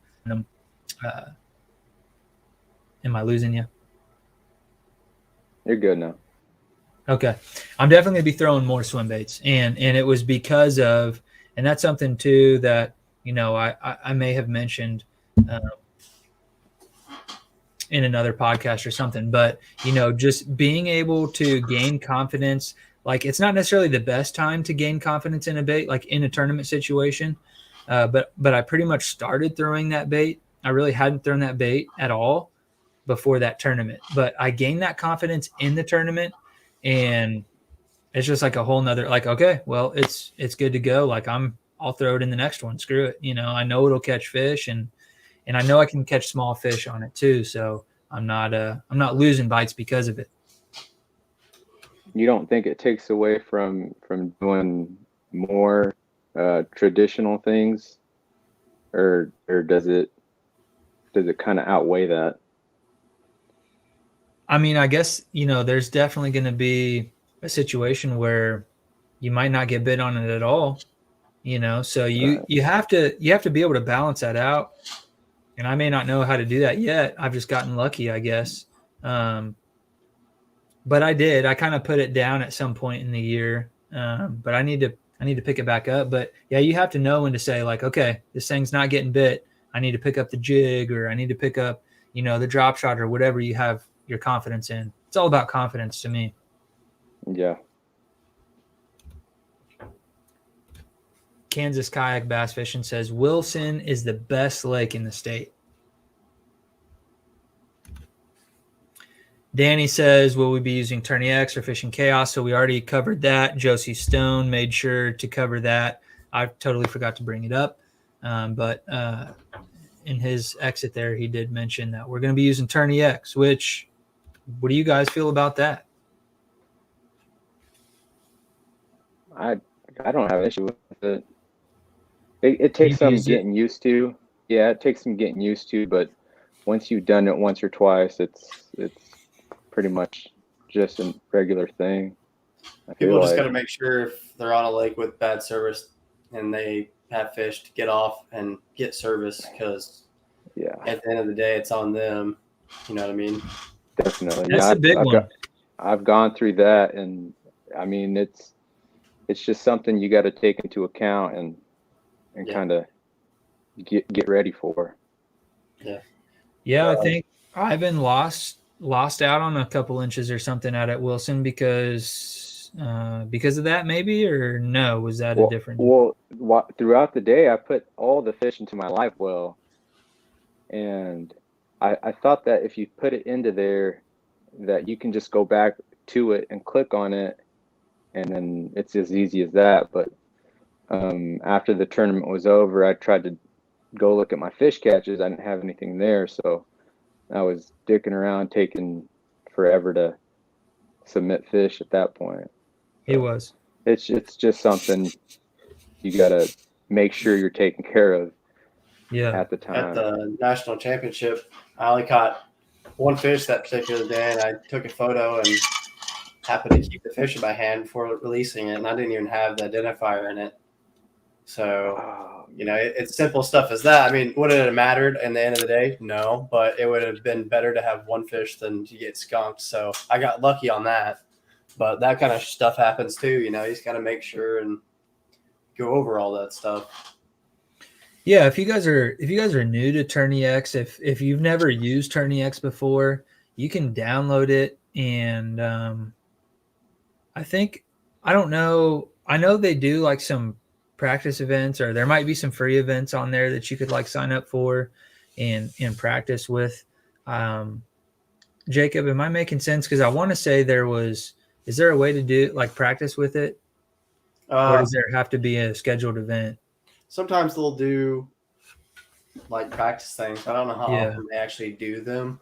Yeah. But I mean, there's always online tournaments that are cheap, and I'm sure we'll have something eventually online, maybe, possibly, that you could practice on. I mean, it's really not that hard to figure out, but you just have to get on there and play with it. Mm-hmm. Yeah. And if you do want to practice, I mean, you want to go out there and fish, write an identifier on your hand and take your pictures, and, you could kind of go through the motions. There's some things that you can do to set yourself up to be successful. In between fish catches, you could take a picture of the sky or whatever to help separate fish, so that you're not accidentally submitting duplicate fish. That's a trick that a lot of guys will use. And then also, maybe dropping them into a folder throughout the day, so you kind of have an idea of your 5 limit, of your limit of fish, before you ever even get off the water. So there's some things that you can do to kind of set yourself up to be successful and not have issues when it comes down to, submitting your fish. If you're going to catch the fish, if you're going to put in all the effort to finding the fish, catching them, and taking a picture of them, you might as well get credit for them. That's part of the sport of kayak fishing, is submitting those fish. So if you're not including that in, your process, then you definitely gotta reconsider how you do your process. Heck yeah. I'm so far behind on these comments. I'm not sure what. So now we know who to blame was for. Just for John. Just blame me. Yeah, just blame John. Kayak, don't catch the fish. So that's probably going back to our, cheap dollar. Like, if you never fish in the kayak tournament, you don't belong to one of these clubs and you want to get into it, this is your very first year, and you're worried about not having a Hobie or, not having a trolling motor or whatever, a fish finder, just come out, enjoy it, get used to fishing the tournament scene and enjoy the camaraderie. And we have a great group of guys. All 4 groups are great. I've got friends in all 4 groups, and I honestly, I can't think of a single person in these groups that I don't like. So we've got a really great group of guys, and I'm excited about just joining them all together and being one group. We'll still have our little local events. Jacob can probably touch on that a little bit. You've done a weekday Wednesday nighter or Monday nighter or whatever. Monday nights, yeah. Are you going to continue to do that at the local level, or are you still trying to iron that out? Yeah, I still have league nights. They're probably the easiest thing to do, to be honest. And then we'll still have some regular tournaments on lakes that probably will not ever get scheduled on our main ones just because of size. And for people who just want to fish some of the smaller local events. Yeah. What do you think, CBG? I know the league night events have been of interest to you. Do you think that's something the Air Capital guys ought to get into? I would like to, dude. I'd like to just fish as much as I possibly can. So I'm always for adding events and doing stuff like that, but I know everybody's not in that position to where they can take off work, or it really depends on how much people you have that'll show up. Yeah. The whole thing about league nights is, like, the reason I started it is for people who, are interested in the sport in general to come and try it out and kind of get the process down. But it's also just a cheap thing to do on a weeknight to keep you interested in fishing, or if you don't have anything else to do, because we only charge $10. $10 and you get to come hang out with people for 3 or 4 hours and catch fish when everyone's getting off the lake. And it keeps you sharp. It's practice, practice makes perfect. Yeah. More time on the water, will prepare you for game day, even if it's on a completely different body of water. I mean, just gaining some confidence in that pattern or that bait or that time of year or, whatever. Jacob, you're the only prize that Lauren needs. Yep. So, Fat Bass TV. Just wanted to let you know that. Hopefully people like to travel, Kansas kayak bass fishing. Yeah, I think that's kind of the cool part about, I started my group, and Jacob, you can elaborate on kind of, why you did what you did, but I started my group because I needed an excuse to kayak fish, right? I had went and fished that Northeast Kansas event up there with those guys, and I enjoyed it. But I also just needed like a set time, like, on this date at this time, I'm going to fish, and I want to try out some new lakes, so it was just a good excuse to go fishing and try out new lakes. And I think this is that. We have 8 dates that you're going to be able to set aside. You have plenty of advance to do it. Like, now is the time to get with your employers and say, hey, if you guys got to work weekends or whatever, like, I need these 8 Saturdays off. Maybe even plan to be gone the Friday before if you are having to travel at some of those further lakes. But this is an opportunity for you guys to go fish new lakes potentially and gain confidence in these new places. So in Kansas, I mean, our state's not that big. I mean, you're looking at 45 minutes to 4 hours at the most, depending on where you live, for each of these events. So, I mean, it's not like we're having to drive, 8-10 hours. I mean, yeah, it's still going to be far for some people, but yeah. You could drive there in less than half a day. Yeah, I think for most events, you're probably looking at 3 hours, the majority of them. There's going to be a couple of them that are further, but those are the ones that you'll just need to plan a little bit better, and we've tried to allow everybody the time to do so. So I'm letting RMP know, hey, these dates here, I just might have to dip out a day early on a couple of these, so I can go camp out and prepare. I'm not giving any wings those days. You're not what? No Any Red wings Bull? those days. Okay. So this schedule here, this is set in stone. It's done. Yep. Okay. Other than the championship. And what about the is it Bass Nation? Are those set too, or is that still being discussed? I have not come out and set those dates, but I think we're going to mirror what we did last year.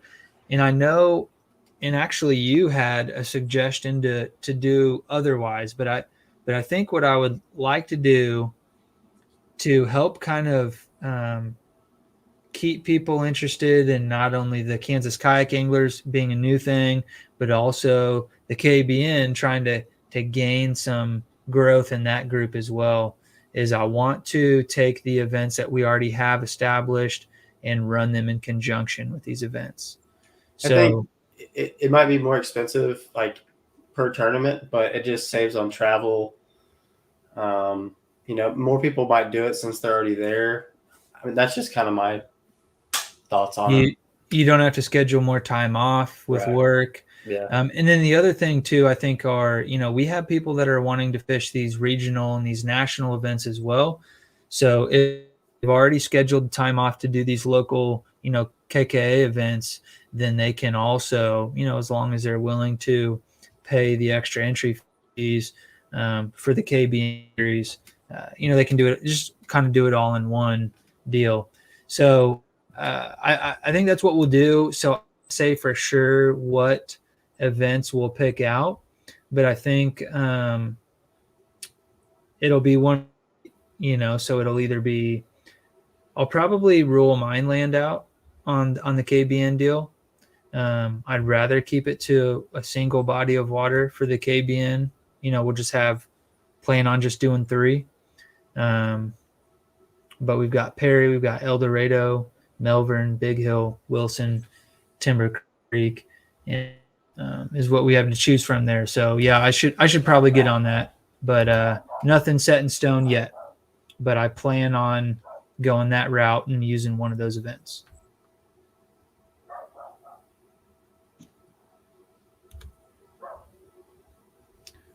We doing live guest appearances?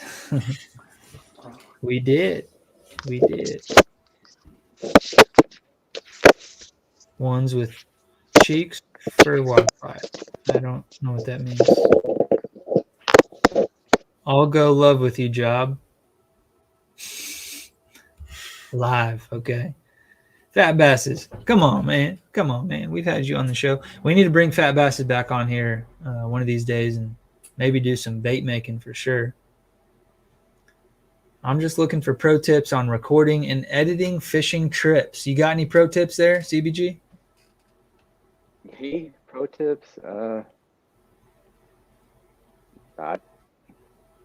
He can sign up. I'll give him my email and he can sign up. Hit me up directly.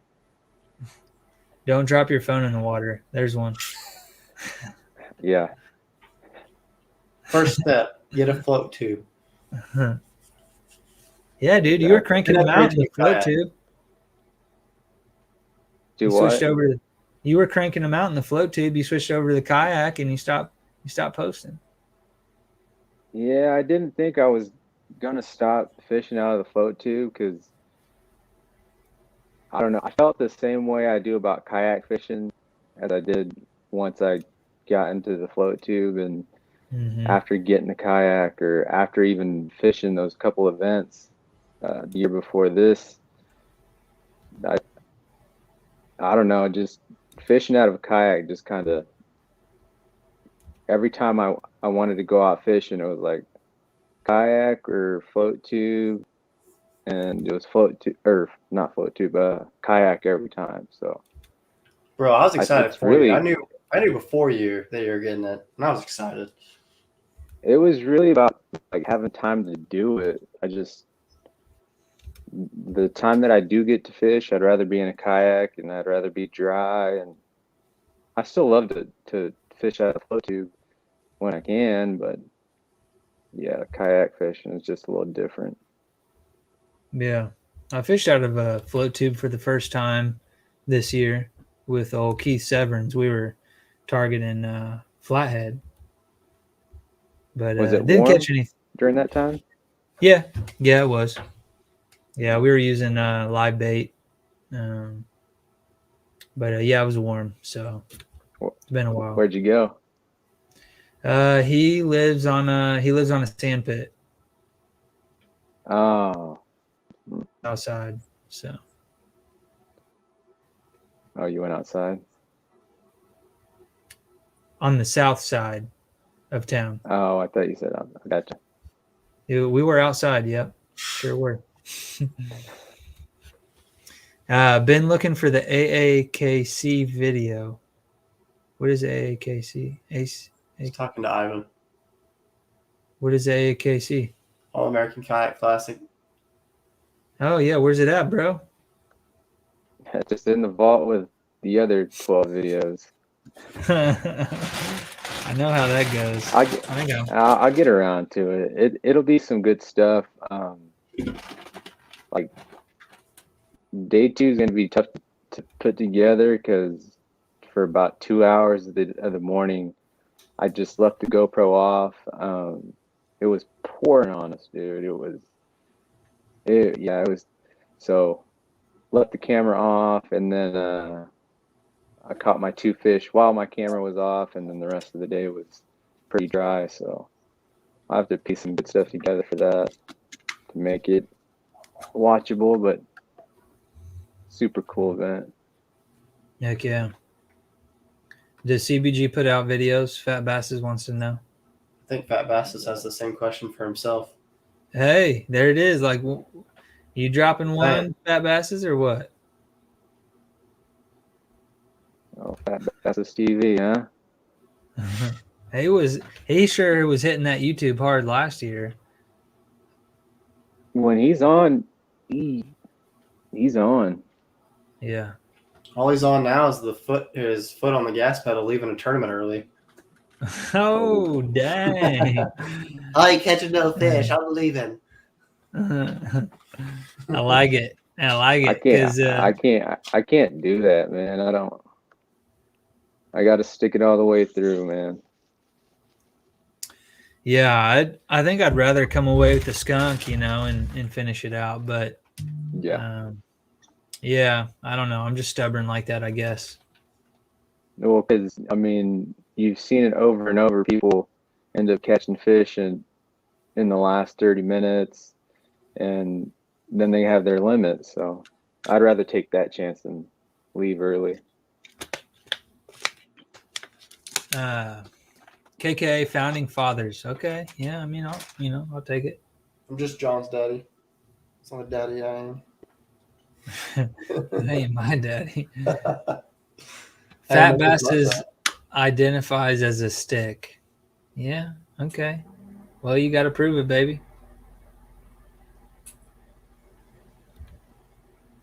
Count all 8. What do you think about that? I like it. I would do it. I wouldn't be against it. Yeah.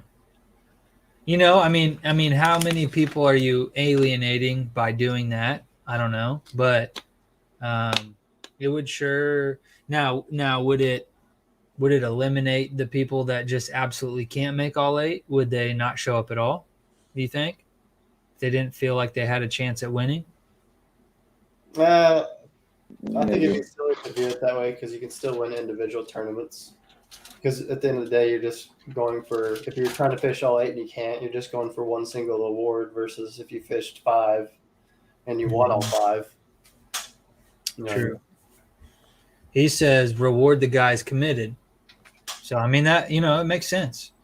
But, if, I don't know, I guess we'll see how it shakes out. You got 8 events, you're counting 6 of them. How differently, maybe we ought to do that. Maybe I ought to actually do the math both ways and figure out how differently things would have And we probably should do that after the first year and determine how things will be, figured up there on after. But I like it. I do like it. I think it makes sense to do that. But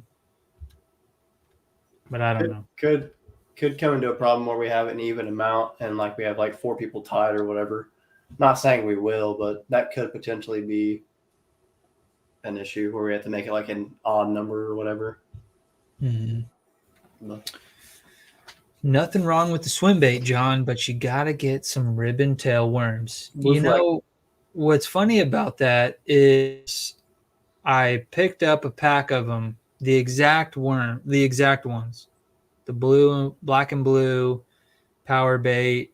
I was at Walmart and they had them there, 10-inch, and I was like, man, I've never seen these at Walmart before. And I almost bought them, but for some reason I didn't. But maybe I should have. It's like the most classic bait and color. I mean, I'm a guy through and through. I mean, I'm black for me. Green pumpkin. Yeah. Watermelon. Watermelon seed. I do like green pumpkin. That's grown on me over time. What about you, CBG? I know you consider yourself a finesse guy, don't you? Yeah, kind of. Not necessarily. But what about color? Do you more finesse with color, or do you like the darker contrasting colors, or? I mean, it depends, really. I like my black and blues, and I like purple and black too. But I definitely have more green pumpkin, more natural colors than black and blue. Mm-hmm. Me too. Not me. Pretty much 90% of plastics are black and blue. Danny says, may need to give us a little more time to get fish submitted. Hate to drag things out, but if you got to go find signal, it takes time. We will make that accommodation. If line's out of the water, line's out is at 2:00, then you'll probably have until 3:00, or something like that. So we'll make sure you guys have time. If the deal is, you're able to be on the water for 8 hours, then you'll have additional time to submit fish / get back to check-in. So you may have to make a decision and leave, get off the water early, depending on, what that looks like. Better signal or worse signal than you, so it may be different case to case. Agreed? Yep. KBN in conjunction with KKA is where it needs to be at this time. Fat Basses apparently forgot how to edit, and I believe it because he hasn't been posting. CBG ill float tube in July on the mine lands. You ever had it out there? Oh, that would be fun. I would love to do that. You didn't make it out to the mine lands, did you?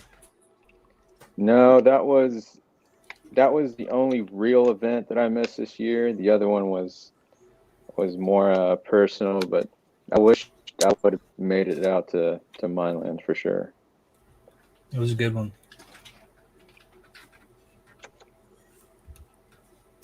He's over here commenting while he's answering comments. Fat Bass is where you be. I think we scared him off with truth. But I'm excited about it. I'm excited to see CBG come out. I'm excited to see, Marco. I'm excited to see all the Air Capital guys come out and represent for the Air Capital. I'm excited to see where we stack up against the Kansas Kayak Anglers as a whole, and I think, Jacob, we've even talked about having some sort of like official competition between the individual clubs. Yep, fist fight between all the captains. Okay. Well, I'll start training now, so you better be ready. My hands are so skinny, they're like freaking knives hitting your face. So get prepared. Yeah. I glow in the dark too, so I don't know if that's an advantage or. it is. But on a more serious note, what do you think about the Southeast guys? Do you think they really stand a chance? Nah. I personally suck. I don't think it'd be hard to do a little team action along with the tournaments we've got going on already. We may or may not have talked about that. Oh, there we go. But what I really want to know, because I'm starting to think about, your hammers you got down there. We just have screwdrivers. Sometimes I can't stand you.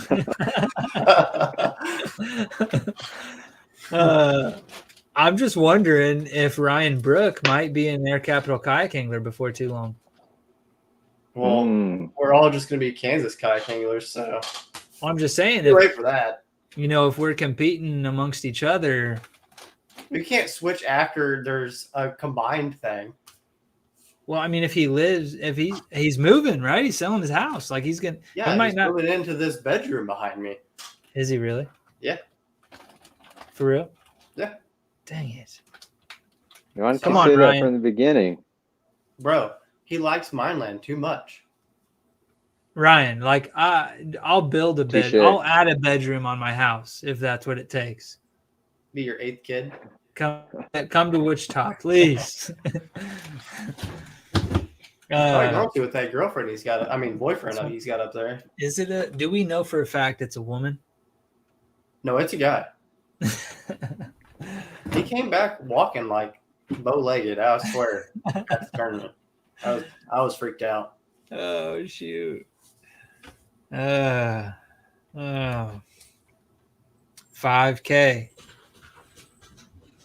$5K? Yeah, that's what you owe me, sucker. Yeah, $5K. He's talking about running a race for a competition because me and Daniel run. Oh, yeah. Do you really run? He was running. I know he runs, but do you run? I got some ice cream. Yes, I run. I don't have my medals here, but yeah, I do. SEK. S Camp Gang. Southeastern Kitties. Heck yeah. Shout out to the Honey Hole Hunters. He may or may not be responsible for this badass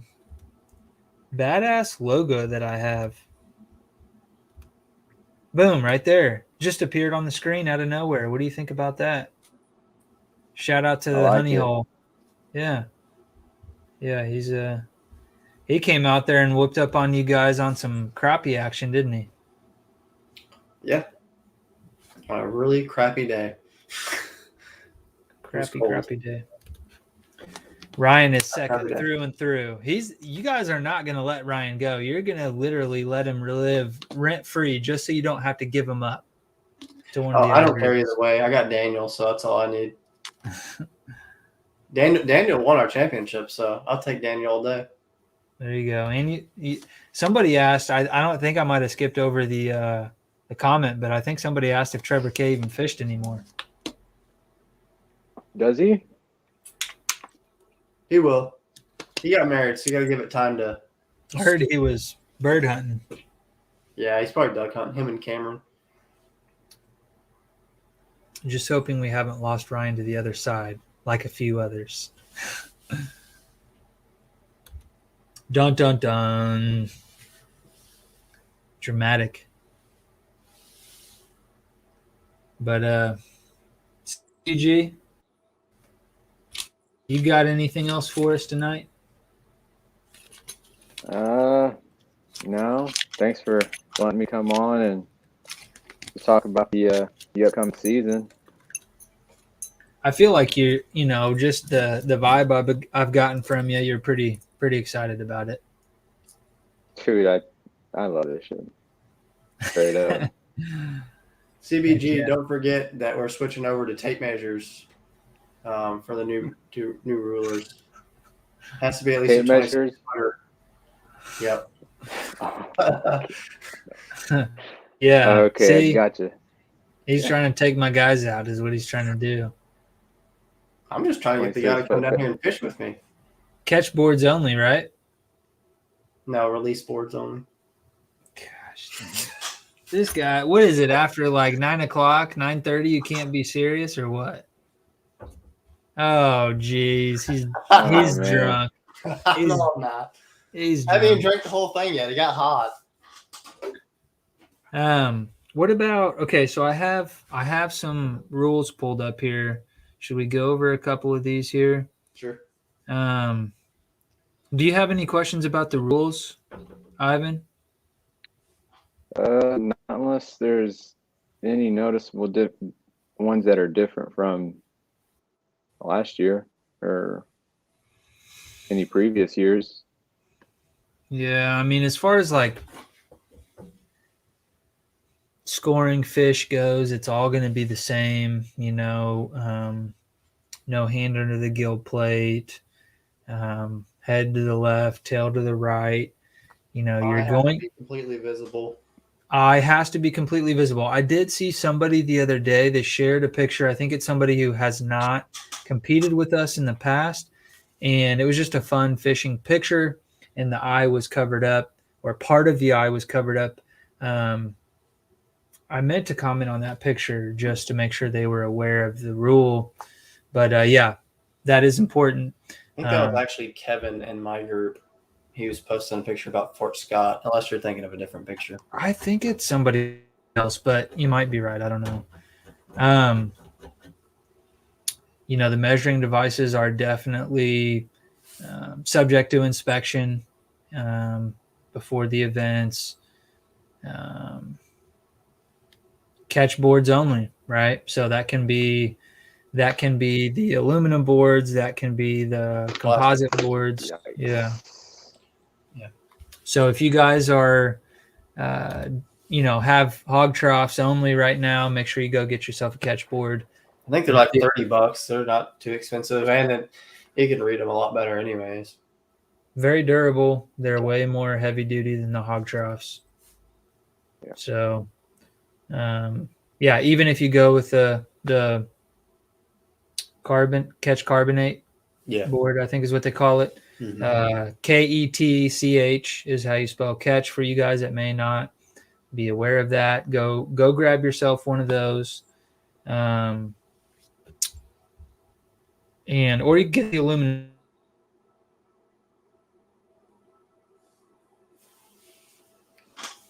Johnny Boy froze on us.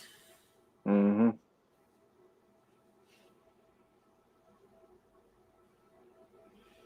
I mean, it's time for him to go to bed. What? I said that means it's time for him to go to bed. I don't know. I have to be up in 6 hours. Oh, Am I back? I'm back. You're But back. you're not back in black. You're back in orange. Okay. All right. Well, what was I saying here? You're spelling the word catch. KETCH. Go get yourself one of those. Photo criteria. We talked about the gill plate. Can't cover up the eye. If it's something that is real questionable, like a glossy eye or something like that, where you know the fish might be suspected to be dead or something, like a glossy eye would be a good example. There's get a video of the fish swimming away. Let's see. The entire bass has to be in the frame of the picture. You have to have the fence of the board in the frame of the picture as well. For you guys that may be new to this as well, a lot of guys will put a sticker up against the fence. That way you can see that the fish is actually up against the fence. So just, a lot of these things are something that you will want to do just to ensure that there are no questions and that you do get the full length of the fish. No mouth open, right? Right. 1 inch deduction there. Yep. I've got some questions, but they'll probably be answered in time. So like club registration fees, all that stuff is still TBD, or Yeah, we'll have it posted. Pretty sure we have it figured out. We just haven't collectively agreed to post it. Yeah, I think it would be very similar to what Air Capital saw last year. Yeah, same for us. For the Air Capital guys, the Southeast guys, I'm not for sure what the Flint Hills and NECA guys did, but I don't think it's a huge increase from what reasonable. I mean, honestly, from what we've seen in the past. So I think entry fees and registration fees are all going to look very similar, maybe a little bit more, but shouldn't be like a make or break deal if you guys are used to paying ACK and SECA entry fees and registration fees. So, but yeah, guys. I mean, if you're used to the rules with Air Capital and SECA, I think you guys will, in NECA and FHK as well. I mean, all these rules pretty much aligned with everything we had going on.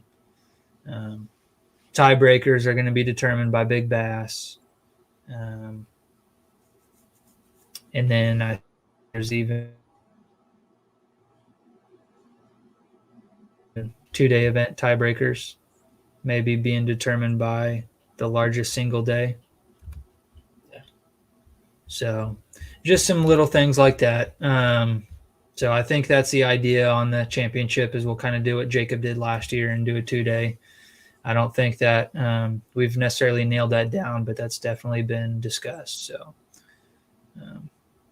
we'll have some cool stuff going on. We'll have, prizes to give away and stuff like we normally do. And we'll have bigger payouts. We'll be able to pay further down the field.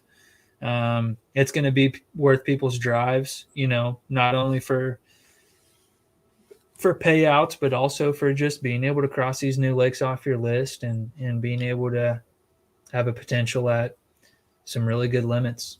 Meet more people too that you might not have met. I think that you'll see a lot of camaraderie between the groups. You'll see friendships being formed, between groups, and you'll start to see people that are traveling to come fish with each other, throughout the year. You might strike up a friendship with somebody at an event and they've got a, honey hole they're willing to put you on, and you might be able to reciprocate that. And got a lot of really good group of anglers. The Kansas Kayak Anglers is one of the best groups of kayak anglers in the nation. I know a lot of you guys really well, and I haven't got to meet a good handful of you guys. The Mineland Wildlife Area was a good example of that. Like, I'm kind of out of touch with who the NECA guys are, honestly. The group has grown a lot in the last several years, and some guys don't fish with them anymore, and they have a totally new group of guys. So I met some of those guys at the Mineland Wildlife Area. So that was kind of a sneak peek for you guys that were able to make it out at that event. I think that's what you can expect next year. What do we have, like 40? Yeah, and with it being our first event, I expect a lot more than that. So, oh yeah, dudes will be ready to fish. Yep. I don't think it'd be crazy to expect 50, 60. I expect 60 to 80 with it being the very first event, all the clubs joining. I could see it happening. Yeah. If we could average 20 per group, and that's maybe a little high. 20 per group's 80, so 15 per group is 60. Yep. 10 per group is 40. So I think that's the low side. I think 40 would probably be the low. You could potentially see people come from out of state too, with it being possibly bigger. Bigger payouts and not really sure what sponsorships are going to look like, but you know, the bigger attendance that we have, the more attractive we're going to be to sponsors, you know, and the better prizes that we can draw in. And I think this is the first year. This is the inaugural season. I mean, we really don't know what to expect, but I think that with all 4 of the club presidents behind this thing, with all of you guys behind this thing, I mean, this isn't going to happen without you guys showing up. You know, this isn't going to happen without the anglers. But you know, if everything comes together, this could be a really big thing. I mean, somebody mentioned Moyak earlier, and I think that that's something we can strive for. Moyak is a great example of what can happen right here in the Midwest, out of a local. I mean, maybe you call it even almost a regional, but a statewide series. Yeah, I hear about those events up there, and to me, they just sound like big known events, being out here in Kansas. So Yeah, getting on the Moyak level, I think those guys that group is pretty big, so not a stretch. If we can average 40, 50, I mean, we're going to be right there because, I mean, their hot season, you know, they do have 60 to even 100 this year, but their slower seasons, I mean, they're down to like 25, 30 on some of their tournaments. So, I mean, if we can get average of 40, 50 people, I mean, we'll be right there with them. Sponsorships, I mean, that might take us a while, but we are in a probably not as populated area as they are, but definitely could happen for sure. What they have that we don't is what is that region called? All the lakes. Ozarks. Yeah, dude, that whole region is just. Yeah. I mean, even further south into Arkansas, those lakes are just. Yeah, there's crazy. A lot of lakes and there's a lot of nice big lakes. Yeah, those lakes are nuts. Yeah, a lot of tackle companies and stuff in Missouri as well. There is. Absolutely. Spinnerbaits are not prohibited unless your name is Ryan Brook, and then they are. Princess. No pink spinnerbaits and no chartreuse spinnerbaits. Yep, and Ryan has to wear princess crown at all times. But you can use black and blue spinnerbaits. It's got the wrong blades on it. Colorado, that's that milk chocolate blade, baby. What you know about that? I only use Kansas blades, bro. Kansas? Represent home state. Jacob, I think I'm about ready to hit the sack, but you got anything that you want to touch on before we go? Besides you, no. Please do us all a favor and don't drink any more of that Crown Royal. Oh, that's not even doing it. It's called I've been up since 5 o'clock this morning. He's losing it. CBG, I'm hungry too. Good to have you on the show. We're gonna bring you back on here after you kick all these Seca guys' butts at the Mineland Wildlife area. I mean, we're gonna bring our A game in April. I mean, we're bringing our B through Z game, so we're gonna come in hot. And no, but appreciate you guys coming on with me tonight, talking about the Kansas Kayak Anglers. I'm excited about it. I think just as much as anybody else is. I've been wanting to see kind of these clubs get together for a long time now. And I don't know that I ever really thought it through that we could actually join together as one. But once we had that conversation, it was just like like, why not? So I didn't think it happened this soon. No. Are there any groups that are still out there?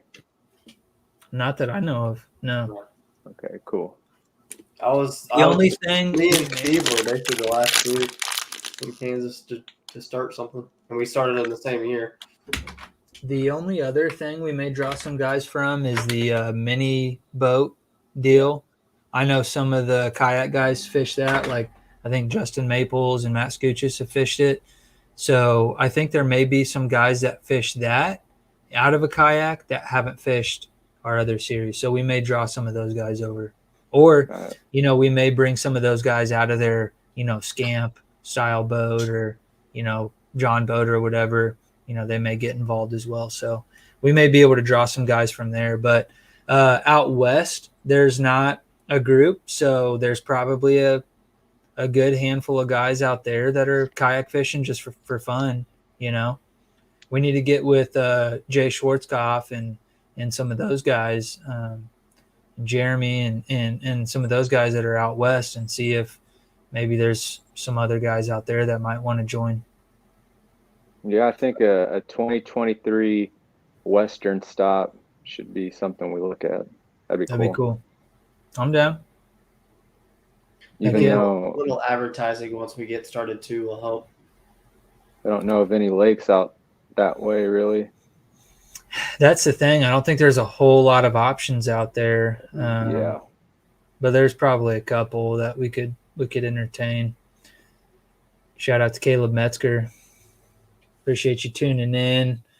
Yeah, if you guys want to go back and watch this thing, we've got some cool information on this podcast. I enjoyed it. Like I say, I'm excited about next year.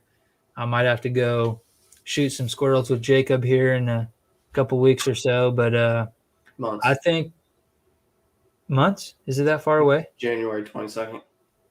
Jeez, what am I gonna kill in the meantime? Deer. Okay. I don't know. I don't know how to do that, but I don't either, but I'm doing it. we'll figure it out. Caleb Metzger, what's happening? We're joining. We've got 4 groups in the state, and we're joining together for one big, huge kayak series next year, and we're excited about it. Probably going to have somewhere between 40 to 100. We'll say 40 to 100. We don't want to put a cap on it. 200. Heck. 1,000. We're going to have 1 million anglers. But no, we're excited about it. We're gonna have a really cool series next year, and we'd be happy to have as well, Caleb. Strong work, guys. Danny, loyal follower of the podcast. Always appreciate him tuning in. Appreciate having him on, and I just don't appreciate it when he beats me at tournaments like he typically does. I was going to say, which one has it? He. So, Cowley. Dang. It's true. That one, but he did win Big Bass. So he did beat me at Cali in a sense. He's pretty good at that. He's a stick. He's definitely a stick. But yeah, guys, appreciate you guys all tuning in. Make sure you subscribe to Behind the Reel on YouTube here if you have not already. Hit up Casual Bass Guy over there. He's gonna be pumping out some videos here before too long, and you can definitely expect to see some Kansas Kayak Angler footage from him before too long. And Jacob, you do have a YouTube, don't you? Or you haven't set that up? Not very active. But you're gonna to. He's dipping his toe in. Yeah. I have tons of footage. I know you want to. Come on, man. Give me some more time to in the day, maybe. Yeah, that's a tough one. I feel you. But all right, guys, I'm gonna sign off. This is like the 10th podcast that we have done in a row. CBG, I want to break some news to you right here. For everybody that's listening right now, I've got some really cool news to share about a future guest on the Behind the Reel podcast. I was able to strike up a friendship with this person through my employer, Russell Marine Products. Did he have gonna his have boat all- worked on? I'm gonna have Oliver Nye on the show. Cool. Yeah, so That's pretty cool. that's gonna be a good one. So for those of you that don't know, Oliver Nye is Big Bass Dreams. He is a swim bait guru. I mean, he's been fishing swim baits long before they were cool. You know, he's a California guy, and he fished the Bassmaster Opens this year. And his ultimate goal is to fish in the Bassmaster Classic. And so we're going to have him on the show, possibly within the next couple of weeks even. So that'll be cool. You know, we have typically stuck to this region, and I definitely want to use this forum as an opportunity to grow this sport in this area, in this group, you know, which is not only the Air Capital Kayak Anglers, you know, not only SECA, but the Kansas Kayak Anglers. We're gonna start having a little bit wider reach, and so you guys just let me know who do you want to see on these future podcasts. You know, is it your favorite fisherman? Is it somebody that you watch on the Elite Series? Mike Iaconelli. Or, you know, Mike Iaconelli will be on here next Wednesday at 8 p.m. So, We need to reach out to the guy who won the KBF event out in Louisiana. That would be cool. I have to look him up on Facebook and see what's going on. Yeah, you know, heck yeah, man. I'm down for it. But you know, I just when I asked him if he wanted to be on the podcast, I just didn't know if it even, you know, make sense to him to do it or not. But he was stoked about it. So, you know, it's cool to see that people enjoy watching this sort of thing. So I enjoy it as well. But anyways, you heard it here first. Breaking news: Oliver Nye on Behind the Reel podcast. What about Bill Nye? Yeah. Yes, we love science. But all right, the biologist. Hey, could you do me a favor and reach out to him and ask him if he'd want to be on the show? I think that would be a really cool episode. I really do. Pretty please. Go drink another Crown Royal thing or whatever you do. I'll try. Hey, All right. have a crappy day. Okay. All right. CBG. Thank you, Jacob. All right, Appreciate bro. you. All right. See ya. I'm out of here, guys. Peace. Good night. Bad night.